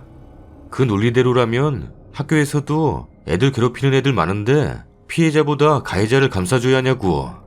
그러니 하시는 말씀은 원래 학교에서도 보면 피해자 애들도 다 그럴 여지를 주는 아이들이야. 괜히 그러겠어? 랍니다. 이 말을 듣는 순간 제 안에서 무언가 선이 끊어졌습니다. 그래, 이런 집안, 이런 자칭 교육자라는 위선자들, 이런 놈들 밑에서 자랐기에 처가 저런 거구나. 저 집안 자체가 저렇구나. 내 소중한 딸들이 이대로 자라다가는 바람 피고 딴 남자랑 몽골리는 것이 아무렇지 않게 여기게 되는 아이가 될 수 있겠구나. 덕분에 지금은 마음이 가벼워졌습니다. 어떻게든 노력하면 좋아질 것이라 가족 온전한 모습으로 행복을 찾을 수 있으리라는 기대를 끊을 수 있었습니다. 그저 저런 인간들이 그동안 학교 선생이라며 수많은 아이들을 가르치고 그 시대의 부조리를 만들어 왔구나 라는 생각이 들 뿐이었습니다. 남쪽 지방 전통마을에 몇 년 전에 들어가신 학교 선생님이셨던 두 분, 학폭 가해자를 위로하고 피해자는 그럴만하다 이야기하며 불륜을 저지른 딸은 외로워서 그런 거니 괜찮다고 이야기하는 그런 생각까지 시고 학교 선생님을 하셨다니 당신들 학생들이 정말 불쌍합니다. 당신 딸은 당신들이 그렇게 떳떳하시다니 잘 챙기시고 내 딸들은 앞으로 두 번 다시 볼 생각하지 마십시오. 행여나 당신 같은 가치관 물들까 무섭네요. 당신 딸은 폐기물이야. 다음 사연입니다. 내가 정말 이런 글을 쓸 줄은 몰랐다. 바람나서 남편하고 싸우고 이혼하고 그게 모두 다 남의 일인 줄만 알았지. 헌데 아니었어.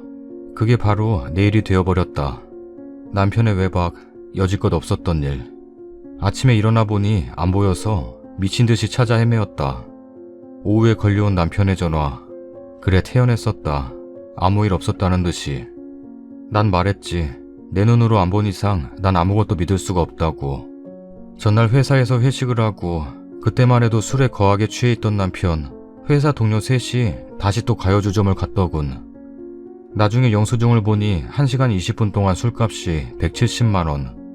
난 손이 덜덜 떨려서 말을 할 수가 없었지. 지갑에서 나온 모텔 영수증.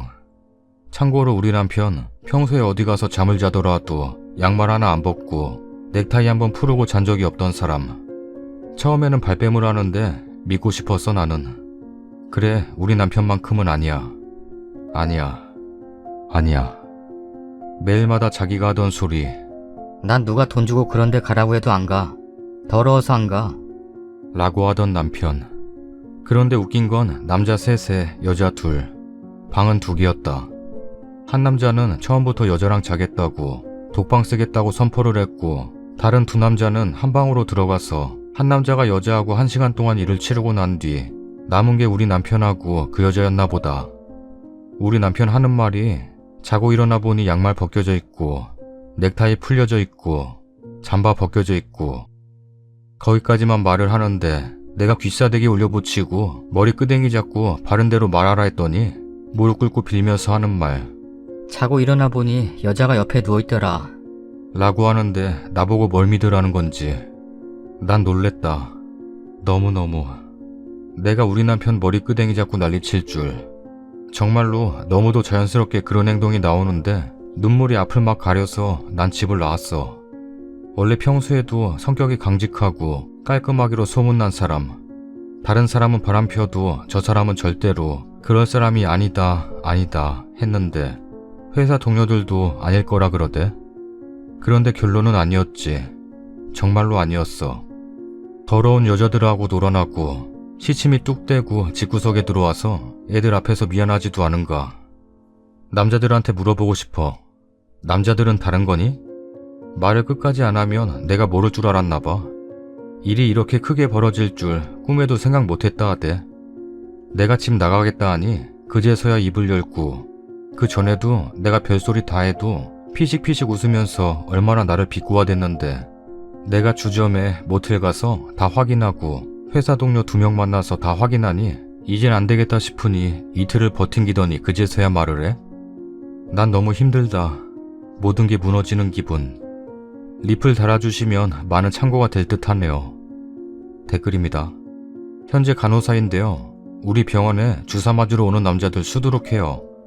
정말 얼굴 생긴 건 그렇게 안 생겼는데 이상한 데 가서 성병 같은 거 걸려서 맞으러 오거든요. 얼굴은 정말 그렇게 안 생겼는데.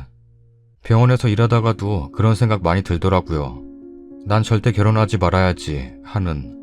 근데 중요한 건 이 사실들을 마누라들은 모른다는 거예요. 정말 침통할 뿐이죠. 저도 나중엔 언젠가 결혼할 몸인데 저라고 당하지 말란 법 없지 않습니까? 정말 남자 찾기도 어려운 것 같네요. 이런 글 읽어보면. 나도 직장에 다니는데 노래방 가서 놀면 1시간만 놀아도 지치던데 어찌 새벽까지 노는지 정말 아이러니하다. 남편 핸드폰 명의도 내 앞으로 돼 있는데 한 번쯤 확인하고 싶은 유혹도 있지만 그걸 알아내서 내가 뭘 얻을까 하고 접는다.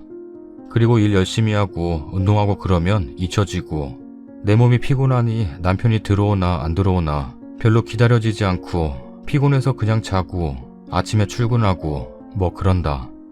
인생이란 그런 거 아닌가? 바깥에서 사회생활 하다 보니 아무리 못난 남자도 바람 피는 거 많이 봤다. 집에서는 내 남편은 절대 아닐 거라고 하지만 우스워 죽겠다. 물론 우리 남편도 마찬가지겠지. 하지만 내가 뭘 어찌할 수 있을까? 따라다닐 수도 없고 난 내 인생을 그리 소비하고 싶지 않다. 어떤 책에 이런 글귀가 있다. 같이 서 있되 너무 가까이 가지 마라. 무얼 얻으려고 무얼 남기려고 쓸쓸히 불어오는 바람만이 그 사연을 알 거다. 전업주부님들, 남편한테 너무 의존하지 말고 사세요. 어떤 상황이든지 내가 제일 소중하답니다. 우리 애들 아빠는 직업상 일주일에 2번 정도 안 들어오고 나머진 4시 5시에 들어온다. 물론 들어오는 날에는 노래방에서 술 먹고 놀았다는데 술 냄새 하나도 안 난다. 저도 님과 거의 비슷한 일이 있었습니다. 저도 목격한 건 아니지만 그렇다고 돈을 흥청망청 쓴 것도 아니지만 다른 건 다 비슷하네요. 저도 처음엔 신랑이 밉고 더럽다고 생각이 들고 그러더라고요. 다른 사람들은 남자가 한 번쯤은 그럴 수도 있다고들 말하지만 전 그런 편견들을 버렸으면 좋겠어요. 그런 일들이 있고 나서 정말 어떻게 얼굴을 보면서 살겠냐고, 어떻게 살 수가 있냐며 그랬는데 역시 시간이더군요. 벌써 1년 전에 있었던 일이었거든요. 지금은 그냥 조용히 살고 있지만 신랑은 어떨지 모르겠지만 전 그 이후로 신랑을 의심하게 되고 못 믿게 되더라고요. 절 이렇게 만든 건 신랑이고요. 왜 제가 이렇게 살아야 하는 건지도 모르겠지만 아이 때문에 저도 참 고생을 많이 했답니다. 님들, 우리 힘내자고요. 남자는 믿을 존재가 아닌가 봐요. 한숨만 나옵니다, 정말. 다음 사연입니다. 제가 이 상황에서 할 수 있는 최고의 방법이 뭘까요? 조언 좀 부탁드려요. 남편은 현재 종로에 있는 은행에 다니고 있습니다. 그리고 남편과 바람난 여자는 남편과 같은 은행 콜센터 대출 상담 여직원입니다. 정말 기가 막힙니다. 대충 그나마 좀 줄여서 이야기하자면 다음과 같습니다. 전 남편과 횟수로는 6년째 사귀었고요. 결혼한 지는 이제 3개월 됐습니다. 저도 남편과 처음 사귈 때는 남편의 자상함과 친절함에 끌렸어요. 연애 기간이 오래된지라 정말 언젠가부터는 만나면 손 한 번도 안 잡고 헤어질 때도 있을 만큼 아무 감정 없이 지낼 때도 있었지만 서로에게 다른 사람이 생겼다거나 싫어져서 그랬던 건 아니었었죠. 그래도 여전히 서로가 서로를 필요로 했고 서로의 마음을 알 수가 있었으니까요. 저희가 연애하는 과정 중 3년째 되던 해 남편은 직장 생활을 처음 하게 되었고 그곳에서 만난 같은 부서 여직원이 있는데 남편은 술과 술자리를 워낙 좋아했고 그 여직원 또한 남편과 똑같이 술을 워낙 좋아해서 둘은 너무나 친해지게 되었습니다. 저도 그 사실을 알았고 남편도 제 앞에서 그 여직원 얘기를 하며 같이 전화통화도 하며 그냥 남편과 친구처럼 친한 여직원으로 생각했습니다. 그러다 어느 순간 둘이 너무 필요 이상으로 친하다 생각되어 경계를 하던 순간 그 여직원은 타 은행 콜센터 직원으로 이직을 하였고 제가 마음을 놓고 있는 와중에 원래 은행 쪽이 그렇듯 그 여직원 외에 같은 직장에 있던 몇몇 사람들을 포함 제 남편도 그 타 은행으로 이직을 하게 되었습니다. 하지만 남편과 여직원이 하는 일이 너무 달랐고 둘이 특별히 마주칠 일이 없다고 생각되었고 남편도 어느 순간부터는 그 여직원 전화를 제 앞에서 슬슬 안 받고 은근슬쩍 넘겨받길래 좀 이상하긴 했지만 뭐 별일 있겠나 싶어 의심은 했지만 그냥 넘겼습니다. 하지만 남편이 종로에 있는 은행으로 옮긴 후부터는 오늘 회식이야. 내일은 교육이야. 아무리 바빠도 그렇지 일주일 동안 휴일을 제외하고는 몇 달간을 매일 바쁘다며 저를 잘 만나주지 않았어요. 속상했지만 참았습니다. 그러다 올 여름 초 사귄 지 햇수로 6년이나 된 저에게 남편은 느닷없이 헤어져. 이유는 없어. 무조건 헤어져. 너가 싫어졌어. 랍니다. 저 좋다며 쫓아다니던 남자의 유혹도 경제적 능력을 과시하며 다가오던 어떤 남자의 유혹도 모두 뿌리친 채 6년을 한결같이 이 한 남자만 바라보며 살아온 저에게는 이루 말할 수 없는 충격과 배신감에 하루하루를 미친 여자처럼 보내다가 결국은 매달리기로 했습니다. 남편의 집안은 사업이 망했고 그것도 너무나도 협소한 공간의 월세 집에 살고 있었으며 남편이 버려놓은 빚도 만만치 않았지만 전 그런 남자인 걸 알면서도 아무런 조건 없이 여지껏 바라보며 기다려왔던 터라 배신감은 이루 말할 수 없었습니다. 전 울며불며 매달려보기도 하고 화도 내보고 저의 작은 주먹으로 남편의 건장한 몸을 때려보기도 하고 해서 결국은 다시 만나기로 하고 다시 만남을 가졌지만 전 그때 남편의 이상한 행동을 알게 된 것입니다. 저와 헤어지고 집에 가면 졸립다고 2, 3분 전화통화만 하고 잤던 사람이 알고 보니 강북 쪽 태릉 입구 석계역 근처에서 출근을 하기도 하고 그 동네로 퇴근을 하기도 했습니다. 그러던 중 어찌어찌 우리 둘 사이에 결혼 얘기가 나오게 되었고 올 가을에 결혼을 하기로 하고 결혼 준비를 하는 과정에서도 이상한 점이 하나둘씩 나오게 되었어요. 행복하게 준비를 해도 모자랄 결혼 준비를 하는데 굉장히 귀찮아하고 잘 웃지도 않았습니다. 게다가 여전히 제가 말한 그 태릉 입구 부근으로 출퇴근을 저 몰래 했더라고요. 심지어는 웨딩드레스와 턱시도 맞추러 가던 날도 여전히 술을 마시고 외박을 해서 2번이나 웨딩샵과의 약속을 지키지 못한 황당했던 일도 있습니다. 술 접대를 위해 그런 거야. 갑자기 첫사랑한테 연락이 와서 한번 만나봤어. 등등 말도 안 되는 소리를 하며 자꾸 믿음이 없는 모습을 보이길래 저희 집과 저는 파혼을 요구했습니다. 그랬더니 남편은 울면서 너가 내 곁에 없는 건 상상해 본 적 없어. 잘못했다. 라더라고요. 정말 다른 사람이 생겨서 그런 게 아니라 술 접대를 위해서였다고. 남편의 업무상 남편이 특별히 접대를 해야 할 일이 전혀 없었기 때문에 여전히 의심했지만 제가 남편을 기다려온 세월이 아까워서라도 참기로 했습니다. 솔직히 남편과 같은 은행에 있는 그 여직원을 저는 의심했지만 심증은 있었지만 결혼하면 달라지겠지 하며 스스로 참고 또 참았습니다. 그리고 저는 그 사람들 회식 자리에 갔다가 놀랬습니다. 제 기준에서는 제가 좀 보수적인 편입니다. 겉으로의 깔끔한 모습과는 달리 놀 때는 정말 난리도 아니더라고요. 서로 껴안고 노는 건 기본이고 게다가 MT는 한 달에 2번 간 적도 있으니 그래도 제 남편만은 깨끗하게 도를 지키며 놀 거라고 생각했어요. 아무튼 결혼을 했고 결혼을 해서인지 무뚝뚝하고 인정 없는 사람으로 변했던 사람이 차츰차츰 아주 조금씩 달라지더라고요. 집에 오면 설거지도 해주고 주말엔 직접 음식도 해주고 청소도 해주며 잘했었는데 꼬리가 길면 밟힌다고 끊임없이 의심이 되는 남편의 행동에 이래저래 알아본 결과 그 회사 여직원과는 그 은행으로 옮긴 후 몇 개월 있지 않아 그렇고 그런 관계로 발전해 있었던 것입니다. 처음엔 서로 술을 좋아해서 저한테는 업무로 바쁘다고 하던 시간에 그 여직원과 술을 마시러 다녔고 그러다 더욱 친해졌습니다. 어느 날 회사 체육대회 후 나이트에서 둘이 함께 춤을 추고 나서 급속도로 가까워져 모텔, 그 여자 집 앞, 찜질방 등을 전전하며 애정행각을 벌였습니다. 그때가 저한테 느닷없이 그냥 제가 싫다며 헤어지자고 했던 때입니다.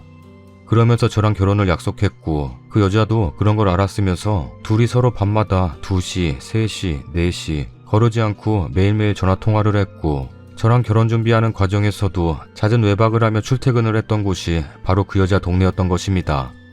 그 두 사람이 그렇게 열렬히 사랑하는 사이가 되었다면 차라리 솔직히 말을 했어야 하는 거 아닌가요? 아무 이유도 없이 헤어지자고 하지 말고 여자가 생겼다, 둘이 사랑한다 이렇게 말을 했어야죠. 그것도 모르고 남편과 결혼한 저는 뭡니까? 게다가 우리 결혼식 때 그 여직원도 하객으로 와서 웃으며 박수까지 쳐줬는데 둘 다 결혼식 날 무슨 생각을 했을까요? 두 사람의 감정 노름에 제 인생이 이렇게 무너져도 되는 건가요? 제가 가장 화가 나는 건 남편의 어떤 상황도 참고 견디며 아무 조건 없이 6년을 기다려온 저에게 어떻게 이럴 수 있는지 그 분노를 참을 수가 없더군요. 게다가 그 여직원도 제가 남편과 오랜 연인 사이란 것도 알고 제 이름을 불러가며 평소에 친한 척까지 했던 터라 그 두 사람에 대한 배신감은 저를 미치게 하고도 남을 만한 것이었습니다. 남편은 결혼 후에도 제가 아침에 해주는 따뜻한 밥을 먹고 출근하면서 그 여자에게 하루도 빠짐없이 모닝콜을 해왔고 버스에 내려서도 회사에 도착해서 점심때, 오후, 저녁 심지어는 퇴근해서 집에 들어오면서도 그 여자와 하루에도 수십 통의 전화와 문자를 주고받았다는 사실에 전 지금 어찌해야 할지 모르겠습니다. 계속 추궁한 끝에 남편에게 모든 것을 자백받았고 그때는 그 여자를 정말 사랑했다고 합니다. 그럼 전 뭡니까? 사랑이 영원한 게 아니듯 그걸 지키려고 노력해야 하는 게 정말 사랑 아니던가요? 더 화가 나는 건 그냥 스치듯 바람이 아니라는 겁니다. 둘은 서로에게 평소 호감을 계속 갖고 있었던 것이고 계속된 술자리를 통해서 둘 사이가 가까워졌고 서로가 서로를 그렇게 원했던 것입니다. 지금은 아무 사이 아니라고 합니다. 하지만 하루에도 둘 사이에 수십 통이 넘는 전화 문자가 오고 가는데 바보가 아닌 이상해야 그 말을 믿겠습니까? 남편은 가정을 지키고 싶다고 제가 하라는 대로 다 하겠답니다. 자기는 저 없으면 안 된다고. 어제는 그 여자와 통화를 했습니다. 왜 남의 남편이 될 사람과 관계를 갖고 우리가 어떤 사이인지 알면서 그런 행동을 할 수 있냐고 하니까 그게 뭐 어때요? 내가 뭐 잘못했어요? 랍니다. 참 뻔뻔스럽게. 그러다 저녁 때 만났는데 그때는 순순히 자백하더라고요. 잦은 술자리 때문에 가까워졌어요. 그쪽 남편이 먼저 여동생 해달라고 했어요. 참나. 제 남편이 밖에서 그러고 다닐 줄은 꿈에도 상상 못했습니다. 그러면서 더 친해졌고 서로의 감정을 확인했어요. 어쨌든 정말 잘못했어요. 제가 잘못했어요. 미안해요. 아주 살짝 눈물을 보이더군요. 하지만 지금은 아무 사이 아니고 그냥 편한 사이로 통화하는 거예요. 지금 장난합니까? 남의 남자와 관계를 갖고도 그 남자가 유부남이 된 후로도 둘은 그냥 지금은 친구처럼 편한 사이랍니다. 어떻게 그럴 수가 있으며 그럼 하루에도 오고 가는 수십 통의 전화와 문자는 뭐죠? 전 지금 임신 중입니다. 아이도 생겼는데 결혼 생활을 이런 식으로 해왔다는 거 정말 용서가 안 됩니다. 6년을 기다리며 한결같던 내 사랑을 이렇게 한순간에 두 사람이 짓밟아 놓고 잘못했던 말 한마디로 용서를 바라고 있습니다. 한 가정이 이렇게 무너져 내렸고 뱃속에 우리 아가는 무슨 죄가 있어서 전 지금 제대로 먹지도 잠을 자지도 못하고 태교도 제대로 못해서 거의 산송장이라고 보면 될 것 같네요. 지금 남편과 그 여직원에게 저의 정신적, 육체적 고통에 대한 피해 보상을 받으려 합니다. 둘 다 뒤집어버리고 싶지만 그럴 수는 없잖아요. 그렇다고 그냥 용서하며 살아가기에는 제 마음의 상처가 너무 큽니다. 어떻게 해서든 간에 벌을 주고 싶지만 방법이 이거밖에 없네요. 알아보니 제가 승소할 가능성이 더 크다고 하네요. 이 두 사람 죽어서도 다음 세상에서도 평생을 괴롭게 살며 벌받았으면 좋겠어요. 님들은 제 맘 알까요? 님들이라면 어떻게 하실 건가요? 힘드네요, 정말. 댓글입니다. 같은 은행권에 다니는 신랑을 둔 여자로서 한 말씀 드리자면 은행권은 무척이나 보수적인 집단이어서 이혼을 한다거나 하면 인사에 무척 큰 영향을 준답니다. 승진이 거의 힘들다고 봐야죠. 승진을 할지라도 동기들에 비해 늦다거나 자기 주거지와는 택도 없는 곳으로 좌천되기도 한답니다. 버릇을 고치고 싶다거나 이혼할 생각이 있으시다면 당신네들 회사에 다 알리겠다. 혼인빙자로 결혼하고 간통까지 한 너희들 인사과에 알리겠다. 라고 말해보세요. 둘 다 싹싹 빌겠죠. 그러나 저 같으면 이혼할 맘먹고 인사과에 다 알리겠습니다. 한번 간통은 영원한 간통, 절대 고칠 수 없는 불치병이죠. 님을 그렇게까지 속이고 지들끼리 희희낙낙하며 만나왔다는 건 남자분은 고칠 수 없는 불치병을 가지고 있는 겁니다. 님 인생만 고달파지죠. 뱃속 아기 낳고 안 낳고는 님이 결정하시는 거지만 아기로 인해 남편분이 달라지진 않을 겁니다. 순간일 뿐. 이혼은 어렵다는 건 잘 알지만 평생 한 번뿐인 인생을 남편이 바람피는 거나 뒤치다꺼리 하면서 살 순 없지 않습니까? 내가 그 상황이었다면 하고 생각해봤는데요. 그 둘 결코 용서하지 않겠습니다. 회사에 알려서 그 둘 개망신 주고 소송 걸어서 위자료 단단히 받아내고요. 연애 6년, 결혼 후 지금까지 바쳤던 모든 시간 다 보상받겠습니다. 금전으로 어떻게 보상이 되겠습니까마는 적어도 님이 받은 상처와 배신감만큼 그들도 당해야죠. 그리고 저라면 아이 낳지 않겠습니다. 아이를 빌미로 끝까지 쫓아다닐 테니까요. 제 인생에서 그놈을 완전 없애버리고 새 출발할 겁니다. 세상에 저런 파렴치한 남녀들이 있나. 그런데 님은 아직도 남편을 사랑하시나요? 임신도 했고 남편이 잘못했다고 하니 이번만 봐줄까? 그럴 수도 있겠는데 이런 남자들은 앞으로 또 그럴 가능성이 높더라고요. 지금 젊었을 때 그냥 넘어가면 나중에 나이 들어 남편이 또 그러한 일을 저질렀을 때 남편은 아마 더 뻔뻔해질 거예요. 우리 아내는 바보같이 착해서 혼자 사는 거 무서워해서 절대 나랑 헤어지지 않을걸? 그러면서 그냥 너 자식 바라보며 나라는 사람이 이런 사람이니 인정해라. 이런 식으로 더 뻔뻔하게 나올지 몰라요. 님 아직 젊은데 지나온 6년이 아까울 수 있겠지만 아직 남아있을지 모를 님의 60년을 생각해보시고 현명하게 판단하시길 바래요. 저런 파렴치한 것들은 나중에 그대로 당하게 될 거예요. 27살 여자입니다. 제 전 남자친구도 H은행 다녔었죠. 2년 정도 사귀었었는데 어느 날 갑자기 태도가 바뀌더군요. 저에 대한 나쁜 점을 열거하고 헤어지자는 식으로 나오고 매일 어딘가에서 술을 마시는 것 같더라고요. 나중에 고백하더군요. 같은 지점 여직원과 입을 맞췄다고요. 매일 그 생각을 하면서 잠도 못 자고 울고 괴로운 나날이었습니다. 그래도 정이 있는지라 계속 만났는데 결국 제가 견디지 못하고 헤어졌습니다. 그 남자 많이 매달렸지만 한번 무너진 신뢰는 회복하지 못하더라고요. 무슨 일이 있어도 헤어지세요. 정말 님이 걱정돼서 하는 말입니다.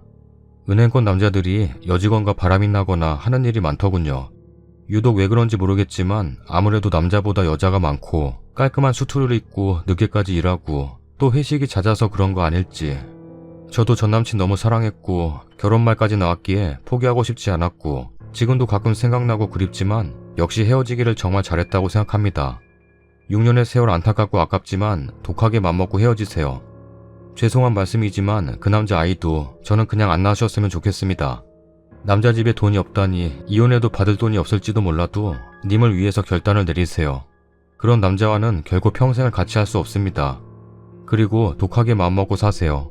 세상 떠날 생각하지 마시고요. 저도 남친이 다른 여자와 입 맞췄다. 거기까지만 들었는데도 한 달에 4kg가량 살이 빠졌습니다. 하물며 님은 정말 불쌍합니다. 힘내세요. 꼭 사세요. 저와 비슷한 경험이시네요. 저도 결혼하기 한 달 전에 지금의 신랑이 회사 여직원과 보통 사이가 아니란 걸 알았답니다. 연애를 하면서도 저도 직장을 다니니 바쁘고 해서 그냥 편한 직장 동료인 줄 알았는데 사실을 알고 보니 그게 아니더라고요. 차라리 그때 다시는 안 만나겠다는 말을 듣지 말고 파혼을 했어야 하는데 그놈의 정 때문에 결혼을 하고 아이까지 낳았답니다. 아이가 돌이 되기 전에 다시 한번 꼬리가 밟혔죠. 그러니 결혼해서도 2년 넘게 만났다는 게 되더라고요. 하늘이 노랗다는 게 무슨 말인지 알 것 같은 기분이었습니다. 이혼 직전까지 갔지만 자식을 생각하니 아빠 없이 커나갈 아이가 불쌍해서 다시 참았습니다. 그러니 지금 결혼생활 6년째이지만 뭐가 그리 행복하겠습니까? 전 이제는 그냥 저 인간 원래 그러려니 합니다. 그러면서 제 일하고 아이 키우는 재미로 살죠. 의외로 주위에 보면 이런 부부가 많더라고요. 재벌은 난 못 줍니다. 그리고 그렇게 정든 사이는 결혼해도 잘 안 떨어지더라고요. 결국에는 그 여자가 결혼을 해서 헤어지기는 했지만 전 둘이 가끔 연락하고 볼 수도 있을 거라는 생각이 들어요. 아이가 생기셨다니 맘 비우고 사시던가 아니면 맘 굳게 먹고 이혼하세요. 평생 남편에 대한 믿음이 사라집니다. 그리고 듣기에 나쁜 말이겠지만 세상에 좋은 남자 많습니다. 아이를 낳은 후 동호회나 모임 같은 데 참석해보세요. 그냥 남편은 등본 뗄 때 부끄럽지 않게 달고 사는 액세서리쯤으로 여기고 본인 생활을 찾으셔도 좋겠어요. 아기 때문에 이혼을 권해드리지는 못하겠네요. 추가 글입니다. 오늘 새벽 남편과 바람핀 여자가 남편한테 오빠 지금 어디야? 라며 술 마시고 전화했어요. 전 정말 그 순간 제정신이 안 들더라고요. 오늘 아침은 저한테 문자가 왔어요. 술 마시고 전화한 건 미안해요. 합의 안 해주겠다고 말하려 했던 거예요. 정말 당당합니다. 제가 위자료라도 달라고 했었거든요. 제가 입은 상처는 어떻게 하나요? 속물처럼 돈을 보는 게 아니라 어떻게 해서든 뭐라도 받아내고 싶은 심정 아시나요? 그 두 사람의 은행은 합병한 지 얼마 안 돼서 여자는 대출 콜센터에 있습니다. 저 혼자 찾아가 소리라도 질러주고 싶지만 전 너무 바보 같습니다. 책임자라도 찾아갈까요? 저의 이쁜 뱃속 생명은 절대 지울 수 없습니다. 귀중한 생명이에요. 전 어쩌죠? 힘들어요. 다음 사연입니다. 제가 글을 쓰게 될 줄은 몰랐습니다. 저는 4살 딸, 2주 전 돌이 지난 딸을 둔 직장맘입니다. 모든 것 생략하고 말씀드리겠습니다. 지난 주말 일입니다. 4월 5일 토요일 하나뿐인 남동생 결혼이라 지방에 계신 시어머님이 축하해 주시러 올라오셨습니다. 이런저런 일도 많았지만 무사히 잘 치르고 친정 식구들까지 모여서 그날 하루 보내고 시어머님이 생신이 이번 주 중이라서 다음날 어머님 생신이라도 하자 하여 시아버지 제외한 두 형님네의 분들과 함께 점심을 하였습니다. 시아버지는 지방에 계시고 남편은 위로 누나 둘인 외아들입니다. 어머님은 굳이 점심할 필요 없다 하셨습니다. 지지난주 저희 둘째 딸이 돌이라서 모였기도 했고 돌 지나서 어머님이 일본 여행 가신다고 해서 자녀들이 돈을 쓴 터라 부담이 되었던지 안양에 저희 남편 숙모분이 편찮으셔서 가봐야 한다고 굳이 모일 필요 없다고 사양하시더라고요. 그래도 며느리 된 입장에서 그건 아니라 생각하여 형님과 상의하여 모인 자리였습니다. 그런데 분위기 좋게 점심을 잘 먹고 큰형님 네 분은 급한 일이 있어서 가시고 작은형님 네 분과 저희 집 식구들, 어머님 이렇게 남았어요. 다들 음식을 풀어가고 신랑은 계산을 하러 가고 테이블에 저와 제 돌쟁이 딸, 작은형님, 어머님 이렇게 앉아 있었습니다. 이야기를 나누던 중 제가 생신 축하드린다고 봉투를 드렸습니다. 그랬더니 저희 어머님이 왜 봉투를 주냐? 라고 하시더라고요. 생일 모임 있기 전 어머님께서 옷 한 벌 얘기를 했다고 얼핏 들었습니다. 그땐 농담인 줄 알았어요. 모임 전에 머리를 예쁘게 하시고 나오셨는데 머리를 해달라고 하셨어요. 근데 머리는 작은 형님께서 해주셨다고 하더라고요. 아무튼 봉투를 드리니 어머님께서 대뜸 역정내시면서 너는 어째 며느리가 돼서 형님들보다 제일 적냐? 라고 하시는 겁니다. 전 너무 놀래서 이런 수치심은 태어나서 처음이었습니다. 면전에다가 그것도 돈으로. 저 봉투에다가 20만원 넣었습니다. 그래서 어머님 저희들 맞벌이해서 열심히 노력하면서 살고 있고 형편껏 하는 거죠. 그렇게 말씀하시면 서운합니다. 라고 말씀드리고 너무 얼굴 표정이 관리 안 되고 마침 부스터에 앉은 돌쟁이 딸이 칭얼대길래 데리고 식당 밖에서 놀고 있었습니다. 그리고 한 5분이 지났을까요? 신랑이 절 부르더군요. 집에 가자고요. 그래서 아무렇지 않게 들어가서 짐 정리하고 나와 작은 형님네랑 헤어지고 주차장으로 가려고 엘리베이터를 탔습니다. 일은 여기서 시작되었습니다. 어머님이 저보고 나무라더군요. 그 태도가 뭐냐? 어른이 말씀하는데 기분 나쁘다고 나가는 게 어딨냐? 저 한 번도 대든 적 없지만 그날 대들었습니다. 어머님, 제가 뭘 그리 잘못했어요? 제가 어머님한테 도와달라고 한 적 있어요? 그렇게 말씀하시는 거 아니에요. 라고 울면서 대들었습니다. 또 심장이 떨리네요. 그리고 모두 신랑 차에 탔어요. 신랑은 저랑 애 둘은 집에 내려주고 어머님은 숙모네 집 안양으로 직접 모셔다 드리려던 참이었습니다. 차에서 저희 집까지 25분 정도 걸립니다. 어머님 그때부터 제가 대들었다면서 별말씀 다 하시더라고요. 예단도 시원찮았어. 가정교육을 못 받았나봐. 어제 결혼식장에서 사돈은 나한테 따로 와주셔서 감사하다고 인사도 안 하고 그걸 보니 제가 하는 행실 답이 나오지. 네가 밥을 한번 챙겨줘 봤냐? 저 아침에도 결혼식이라 바쁜 그 아침에도 밥 챙겨 먹고 모두 12시 결혼식을 참석했습니다. 밤에 잘 때 이부자리를 한번 봐준 적이 있냐? 사위들은 항상 해주는데 며느리가 한 걸 못 봤다. 돌잔치 갔는데 차비도 안 주고 쯧쯧. 내가 왜 옷 한 벌도 못 받는 거야? 일일이 다 기억이 나질 않지만 그러더군요. 아, 그리고 일본 여행 가신다고 형님들은 각 30씩 드린 모양입니다. 저는 일본 가시기 전날 10만원 계좌 송금해주고 전화 드렸어요. 따뜻한 커피라도 드시라고. 그랬더니 그것도 트집이십니다. 도라고 내려가는 길에 줘야지. 계좌이체가 뭐냐? 저희 신랑 어머님 말씀하시는데 한마디도 안 하고 운전만 하더라고요. 그리고 저희 집에 도착 쯤 어머님이 저한테 뭐라고 묻더라고요. 전 정신도 없고 울고 있느라고 못 들었습니다. 갑자기 신랑이 엄마가 말씀하시는데 대답 안 하냐? 라고 뭐라고 하더라고요. 전 작은 소리로 안녕히 가세요 하고 차에서 애 안고 내리고 그 길로 신랑은 어머님 모시고 안양에 갔다가 밤 7시 반쯤 돌아온 듯 합니다. 전 집에서 무슨 정신인지 누워있다가 작은 애 우유 주고 큰애 씻기고 멍 때리고 누워있었더니 신랑이 왔습니다. 신랑 저 방에 누워있는데 아는 척도 안 하더군요. 큰애한테만 친절히 밥 먹었냐고 밥 안 먹었다니 밥 먹이더니 방에 자라고 들려보내더라고요. 그러고 월요일 전 밤새 한숨도 못 자고 심장이 벌렁거렸습니다. 회사에 출근했고 어제 신랑 태도에 너무 화가 나서 이제는 뭐라 한 어머님보단 그 모진 말 그대로 듣게 한 신랑이 밉더군요. 그래서 카톡을 보냈습니다. 당신은 어쩜 그 거침없는 말을 다 듣게 했냐? 이제 심장 떨려서 어머님 볼 생각도 못하겠고 당신이 남같이 느껴져. 이혼하자 라고 했습니다. 신랑은 보고도 답신이 없더군요. 그리고 퇴근 후 집에 갔더니 신랑 퇴근이 늦는 건지 안 오더군요. 평소엔 늦어도 7시 반이면 퇴근하던 사람이 퇴근을 안 하길래 전화했습니다. 어제 못한 말도 있고 그랬더니 아차 회식이더군요. 이건 전에 저한테 월요일 회식이라고 했었어요. 저는 그래서 난 지금 지옥이다. 술이 넘어가냐? 당신한테 실망이야 라고 했습니다. 그랬더니 신랑은 그러더라고요. 엄마가 아무리 잘못했어도 당신의 태도는 정말 실망이야. 내가 더 실망했다. 라고 하더라고요. 그러고 전화를 끊었습니다. 그리고 화요일 애들하고 자려고 했더니 신랑은 또 9시 넘어서 오더라고요. 그리고 지금 수요일 신랑은 싸워도 말 안 하는 사람이 아닌데 아직 아무 말도 없습니다. 제가 아침 7시에 집에서 나섭니다. 그때까지도 일어나지 않네요. 전 신랑 태도가 너무나 화가 납니다. 평소에 저희 어머님 별 이상한 소리 잘 하십니다. 그때마다 참았습니다. 제가 친정엄마가 결혼 후 2년 뒤에 돌아가셨는데 이번 명절에 남동생 결혼한다고 하니 남동생 결혼할 여자는 부모님 다 계시냐? 다 계신다 했더니 우리 아들 너무 불쌍하네. 장모가 없어서. 네가 잘해줘라. 그 말을 여러 번 하더라고요. 그리고 평소에도 우리 아들은 잘났지. 이만한 신랑이 어딨냐? 결혼 전에 회계사니 뭐니 좋은 사람 줄 섰었어.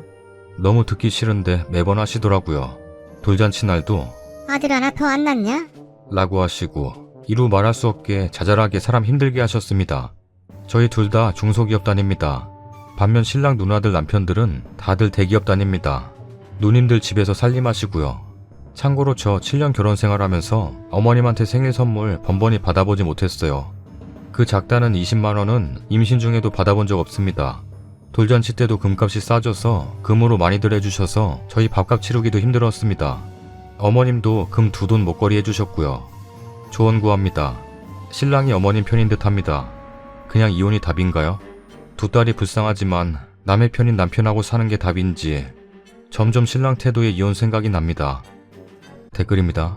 생일 식사하지 말자는 말씀대로 그냥 건너뛰어버리지 뭐하러 자리 마련해서 저런 소리 들어요. 역시 착한 며느리 짓 해봐야 소용없다니까요. 무식하네요. 챙겨주면 고마운 거지 액수 따져서 화내시는 게 말이 될 법한 소리인지. 나 무식해요. 나 무식해 라고 자랑하시는 것 같네요. 시어머니야 원래 며느리 무시하는 분이라 그렇다 쳐도 남편은 그러지 말았어야죠. 차 안에서 시어머니가 며느리에게 엄한 소리 하실 때 그때 남편이 막아주는 게 맞는 거죠. 어머니께 화를 못 내겠다면 적어도 지금은 그만하시고 나중에 말씀하시라고 했어야죠. 입 다물고서 아내에게 그 모진 소리를 다 듣게 하다니요. 저희 시어머니도 보통 아니세요. 돈이면 돈, 사고면 사고, 개념은 개념대로 우주로 그냥 냅다 날려버리신 분이죠.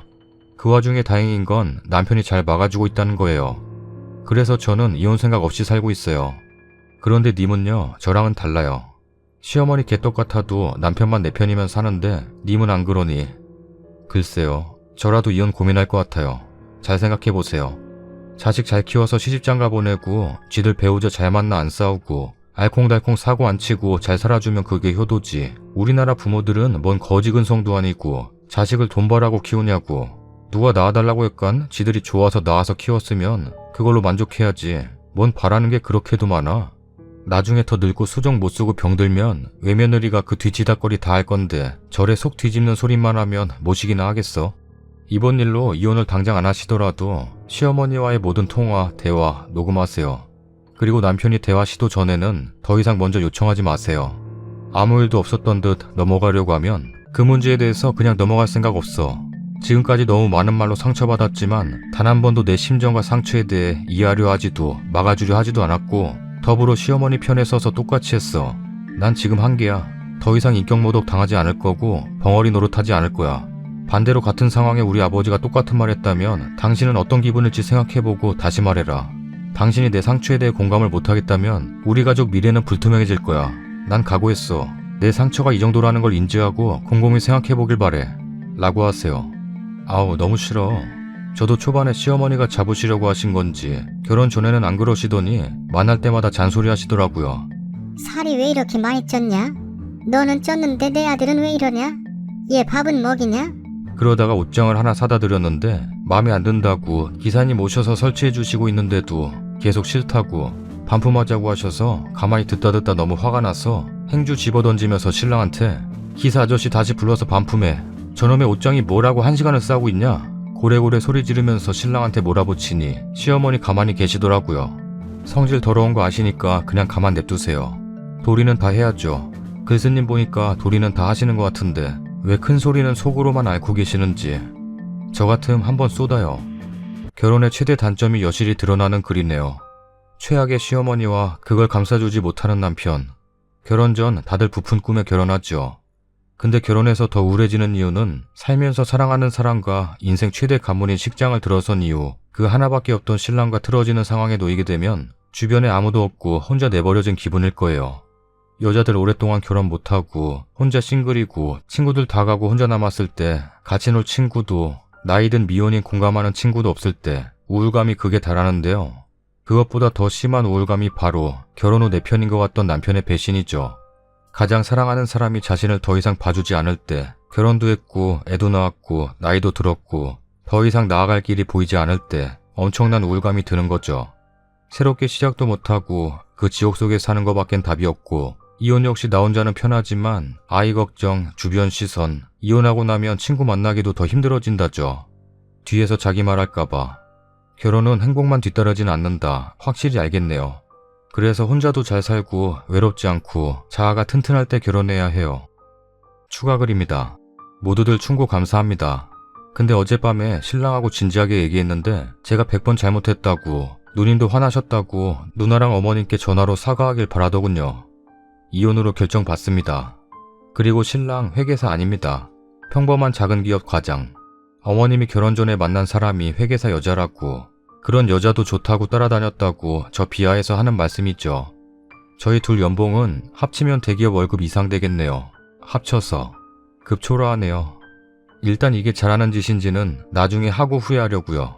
지금 마음으로는 어찌어찌 결합해도 사고가 너무 다르기에 싸움이 끝나지 않을 것 같습니다. 그리고 신랑은 엄마한테 용돈 20 드리면서 대든 건 좀 아니야. 형편하면서 애 돌 때 비싼 음식 먹고 돌사진 촬영 비싼 데서 했냐? 라고 따지더군요. 너무 평행선입니다. 제가 평생 한 번뿐인 제 자식을 위해서 한정식 42,000원짜리 먹은 거랑 돌사진 130만원짜리 찍은 거 다 동의해놓고 이제 와서 말하는 신랑도 밉네요. 여튼 복잡합니다. 일단 협의 이혼하기로 했습니다. 다음 사연입니다. 30대 초반 평범한 여성입니다. 여동생이 2년 전 위암으로 생을 달리했습니다. 원래 위염과 식도염을 달고 살던 동생인데 어느 날부터 먹은 것 없이 토하고 식도염 때문에 힘들다며 투덜거리던 내 동생. 회사 생활에 스트레스를 받아 그런 것 같다며 웃던 내 동생. 뚱뚱하다고 할 정도로 체격 좋고 키도 크고 활발하던 동생이 팔이 태질 정도로 살이 빠지자 병원 검진 결과 이미 암세포는 위는 물론 소장 간까지 전이된 상태였습니다. 그러기까지 얼마나 아팠을까. 항상 넉살 좋게 웃던 내 여동생은 그렇게 떠났습니다. 문제는 제부입니다. 아직 젊은 나이, 가슴 아프지만 동생 잊고 새 삶을 찾아가면 다행이지만 그러질 못하고 있습니다. 주말마다 집에 들려 어머님 사위 왔어요. 라며 엄마가 차려준 밥 먹고 아빠랑 술대작합니다. 그 자리에 동생만 없지 동생과 함께 모이던 가족 풍경 그대로입니다. 가끔은 동생이 친정 왔다고 나 실례. 하며 외치고 내 방 침대에 잠들던 순간처럼 동생도 집에 같이 있는 기분도 듭니다. 부모님은 그런 제부가 고마우면서 속이 타십니다. 사부인께도 죄송하고 밝게 웃으며 이야기는 하지만 제부의 얼굴은 점점 말라가고 있습니다. 엄마가 넌지시 제부한테 이미 죽은 사람 있고 다른 여자 만나볼 생각 없어? 라고 묻지만 제부는 싱글싱글 웃으며 엄마, 큰아들 필요 없어요? 라고 넘어갈 뿐입니다. 제부가 저보다도 나이가 많아 딸 둘뿐이었던 우리 집에선 이미 아들입니다. 몇 주 전 동생 부부가 키우던 강아지가 새끼를 낳았다고 연락이 와서 엄마랑 같이 동생 집에 갔었습니다. 제부는 회사에 있다고 금방 퇴근이니 먼저 가 계시라고 현관 비번 가르쳐 주길래 갔다가 엄마하고 펑펑 울었습니다. 동생 있을 때와 변한 게 없는 집. 화장실에는 동생의 칫솔도 그대로고 옷방에는 동생이 즐겨 입던 옷들이 금방이라도 입을 수 있게 깨끗하게 세탁되어져 있었습니다. 동생 화장대엔 동생이 쓰던 화장품이 깔끔하게 정돈되어 먼지 한 톨 없었고요. 쓰는 지금 눈물만 나네요. 제인 에어를 너무 좋아해서 책이 해져서 같은 책을 3권이나 샀었는데 침실 머리맡에 가지런히 놓여 있었어요.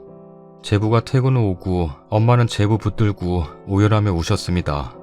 주먹 쥐고 제부를 때리기까지 하셨습니다. 그만하라고, 죽은 사람 있고 너도 살아야 되지 않냐고. 제부는 처음엔 무슨 일인가 얼떨떨하다가 곧 알아차리고 그냥 씁쓸하게 웃기만 하더군요. 엄마 말리다가 저도 너무 가슴 아파 울었습니다. 결혼 액자도 그 자리에 열장 각도라며 예쁘게 나왔지? 하고 동생이 자랑하던 셀카들은 인화되어 보드에 붙여져 있고 그냥 그 집 모든 게 동생 그 자체였습니다. 그날은 어떻게 동생 집을 나와 집에 왔는지 기억이 안 나요. 그리고도 제부는 여전히 주말마다 집에 옵니다. 엄마가 몇 주는 일부러 쌀쌀맞게 대하며 이제 오지 말라고 내쳤는데 능글맞게 대처하던 제부가 저번 주 결국 주저앉더니 어머님 저 내치면 저 죽어요. 라며 우네요. 그날 온 가족 부둥켜 안고 울었습니다. 제부 말로는 집을 아무리 동생이 있던 그때대로 해도 너무 외롭고 힘들고 동생이 없는 것만 뼈저리게 느껴지더래요. 그나마 우리 집에 오면 동생한테 나던 냄새, 동생하고 같은 말투 쓰는 집안 사람들, 동생이 해주던 음식 맛하고 비슷한 엄마 요리, 그나마 버틸 수 있게 해준다고 합니다. 그날 그렇게 부모님과 제부, 저 넷이서 펑펑 울었어요. 동생 죽은 날보다 더 운 것 같아요. 그리고 저번 주부터는 다시 리바이벌입니다. 다시 동생은 내 방 침대에 잠들고 다른 가족들은 모여서 밥 먹고 아빠와 제부는 술대작하고 그 상황으로 옳지 않다는 것도 이럴수록 제부는 더 동생 못 놔주고 저렇게 죽은 동생 추억에만 갇혀 사는 건데 제부를 어쩌면 좋죠? 댓글입니다. 읽으면서 울었네요. 시간을 주세요. 사랑하던 시간이 있는데 어떻게 그걸 단칼에 정리합니까? 그렇게 지내시다가 보면 언젠가는 또 정말 좋은 인연 나타날 거예요. 그럼 그때 아들처럼 오빠처럼 기쁘게 보내드리세요. 그럼 됩니다. 눈물 나서 혼났어요. 그냥 스스로 덤덤해지도록 평소처럼 대해주세요. 자꾸 죽은 동생 얘기하면서 걱정하기보다 스스로 받아들이도록 대해주세요. 저도 지금 신랑 떠나보낸 지 2년이 넘었어요. 제부 맘이 어떨지 짐작이 갑니다. 저도 지금 같은 상황이거든요. 우리 어머님은 딸 넷의 아들 하나, 30 초반에 과부가 되셔서 자식 뒷바라지하며 열심히 사셨는데 금쪽 같은 막내 아들 갑작스레 잃으시고 제가 옆에서 다 겪고 보고 느끼니 더욱더 그 인연의 끈을 놓을 수 없더라고요. 지금도 찾아뵈면 따뜻한 밥상 차려주시고 뭐 하나라도 챙겨주시려 분주하시고 밝게 웃어주시는 그 얼굴 때문에 더더욱 눈에 아른거리고 저도 더 찾아뵙게 되더라고요. 근데 저희 부모님, 주위 사람들은 끊어라, 네가 찾아뵙는 게 더 힘드실 수 있다, 이런 말 들을 때마다 가슴이 찢기는 것 같고 더욱 죄스러워요. 조금 답답하시고 힘드시겠지만 하나의 과정이라 생각하시고 시간을 주시는 게 어떨까요? 남 이야기 같지 않아서 댓글 달면서도 눈물이 계속 나네요. 아직은 제부도 님 가족도 준비가 덜 된 것 같아요. 저는 처음에는 매일 가다 점차 일주일 2번, 1번, 2주에 1번 이런 식으로 노력은 하고 있지만 지금도 불쑥불쑥 생각날 때면 어머니 댁을 찾게 되더군요. 아마 처음부터 쉽진 않을 거예요. 점점 시간 지나고 슬며시 거리를 두시고 제부 곁에 좋은 인연 생길 때까진 아마 그래도 죄책감에 제부가 더 힘들어하겠지만 진심으로 가족처럼 이해하시고 받아들여 주세요. 아마 지금은 그게 더 마음이 편할 거예요. 후기입니다. 3년이란 세월이 지났네요. 제부는 내년 봄 재혼 예정입니다. 상대는 저랑 각별하게 친한 동생입니다. 2년 전쯤 동생과 제부와 같이 술 마실 자리가 있은 뒤 종종 같이 만났었습니다. 둘이 호감이 있는 것 같아서 조심스레 응원을 해줬었는데 어렵게 연결되었어요. 제 동생은 왈가닥에 활발하고 여장부 스타일인데 그 동생은 조용하고 말이 적고 생각이 깊은 사람입니다. 어느 날 동생이 보자고 해서 만났는데 미안하다며 얘기하더라고요. 언니 제부를 좋아한다고. 저는 그 둘이 잘 됐으면 하는 마음이라서 축하한다고 했는데 제부가 마음을 안 받아주는 상황이었어요. 그래서 그 자리에서 제부 불렀습니다. 제부도 이 동생한테 마음 있는 거 눈치챘었거든요. 제부가 왔고 동생 있는 거 보고 당황해하는 게 보였지만 앉으라 하고 얘기했습니다. 이제 제부라 부르지 않을 거야. 내 친오빠라 생각하고 말한다. 왜 이해 마음 안 받아주냐? 오빠도 얘 좋아하는 거 알아. 좋아하는 감정 맞아. 근데 아직도 난 방순이가 그립고 내 유일한 여자야. 그리고 귀하게 자란 방실이를 내가 어떻게 넘보냐? 등등 한참을 얘기한 것 같습니다. 동생은 한마디 안 하고 듣고만 있었고 저랑 제부랑 30분 넘게 말씨름했던 것 같아요. 그러다가 제부가 결혼한 적이 있는 내가 감히 아가씨랑 어떻게 잘하겠냐? 라는 말을 하자마자 동생이 제부 머리를 빡소리 나게 때렸어요. 죄송합니다. 저도 그때 답답해서 이 벽 같은 남자 쥐어받고 싶었는데 속이 다 시원했던 기분이 들어서 평소 내향적이고 조용하던 동생이 그러니깐 저나 제부나 얼음대고 동생은 얼굴 벌개지고 손 부들부들 떨고 있고 그러더니 애가 랩했더니 나가버렸습니다. 기억나는 대로 적겠습니다. 내가 첫 번째가 안 될 건 알아. 그리고 지금 오빠가 이러는 건 착하고 지고지순한 게 아니라 바보 천치인 거야. 이러고 살면 좋냐? 방순이가 퍽이나 내 신랑 이쁜 애 하고 있겠다. 나도 이젠 됐어. 나도 바보 같은 너 트럭으로 줘도 싫어. 저랑 제부 둘 다 동생이 나가고도 얼어있다가 제가 빨리 가서 잡으라고 후회할 인생 살지 말라고 제부 등 떠밀었고 제부는 주저주저하다가 동생 잡으러 갔습니다. 그 뒤는 제부가 동생의 맘 돌리려 노력했고 석 달간 동생에게 대시 후에 연애하게 되었습니다. 동생 집안에서는 반대가 없던 건 아니지만 제부가 제 동생을 사랑했던 지고지순한 마음을 보고 믿을 수 있는 사람이라 생각해 결혼 승낙하셨습니다. 저희 집에서는 동생 팸을 팔아서 사돈떼기 해주는 예물에 따로 얹어 예물 보냈고요. 동생 집에서 저희 집에도 작게 예단비 주고 싶어 하셨지만 거절하고 대신에 방실이를 딸처럼 생각해도 되겠냐며 조심히 여쭙고 동생 집에서도 흔쾌히 받아주셨습니다. 제부는 예전처럼 저희 집에 매주 오는 건 아니지만 한 달에 한 번 정도는 찾아오고 있습니다. 동생은 진짜 저희 집 딸이 된 듯 가끔 와서 놀다 가고 합니다. 둘 다 너무 착하고 선남선녀라 보기만 해도 흐뭇하고 예쁘다고 저희 부모님도 좋아하세요. 마무리를 어떻게 해야 될지 이 글 읽는 모든 분들이 행복하셨으면 좋겠습니다. 댓글입니다. 사무실에서 읽으면서 눈물이 나는 걸 몰래 닦았네요. 저도 1년 6개월 전 남편을 먼저 보냈습니다. 암이었어요. 아직도 가슴이 많이 아픕니다. 그나마 저는 착하고 예쁜 두 아들을 남겨줘서 그 힘으로 삽니다. 제 부분이 지금이라도 행복했으면 좋겠네요. 댓글 다르려고 로그인까지 했어요. 남편이랑 막 싸우고 모진 소리 했는데 이 글 보고 나니 너무 미안해져서 사과했어요. 글쓰님도 제부도 동생분도 다른 가족분들도 모두 마음 따뜻하신 분이라는 게 그래서 느껴집니다. 그리고 하늘에서 계실 동생분도 행복하시길 바랍니다. 다들 행복하셨으면 좋겠어요. 썰닭입니다. 제부라는 분 마음씨가 참 좋은 것 같아요. 매주 처갓댁에 들리는 거 보면 얼굴을 안 봐도 훈훈하고 멋지실 것 같네요. 돌아가신 아내분 때문에 힘들어하시는 마음 좋은 분 만나셨으니 잘 되셨으면 좋겠네요. 다 잊혀지지는 않겠지만 재혼하시는 분도 이해해 주시고 결혼하시는 거니 행복하게 사실 거라고 생각합니다. 그건 그렇고 시어머니가 남편을 뺏으려고 하길래 어머니가 데려가세요. 친정 와서 이혼합니다. 원래 시어머니가 남편을 뺏어? 뭐지? 무슨 사이야? 제목 보니까 안 볼 수가 없겠는데? 저 사연 보시기 전에 구독하기 눌러주세요. 눌러주세요. 좋아요는 당연히 눌렀겠지?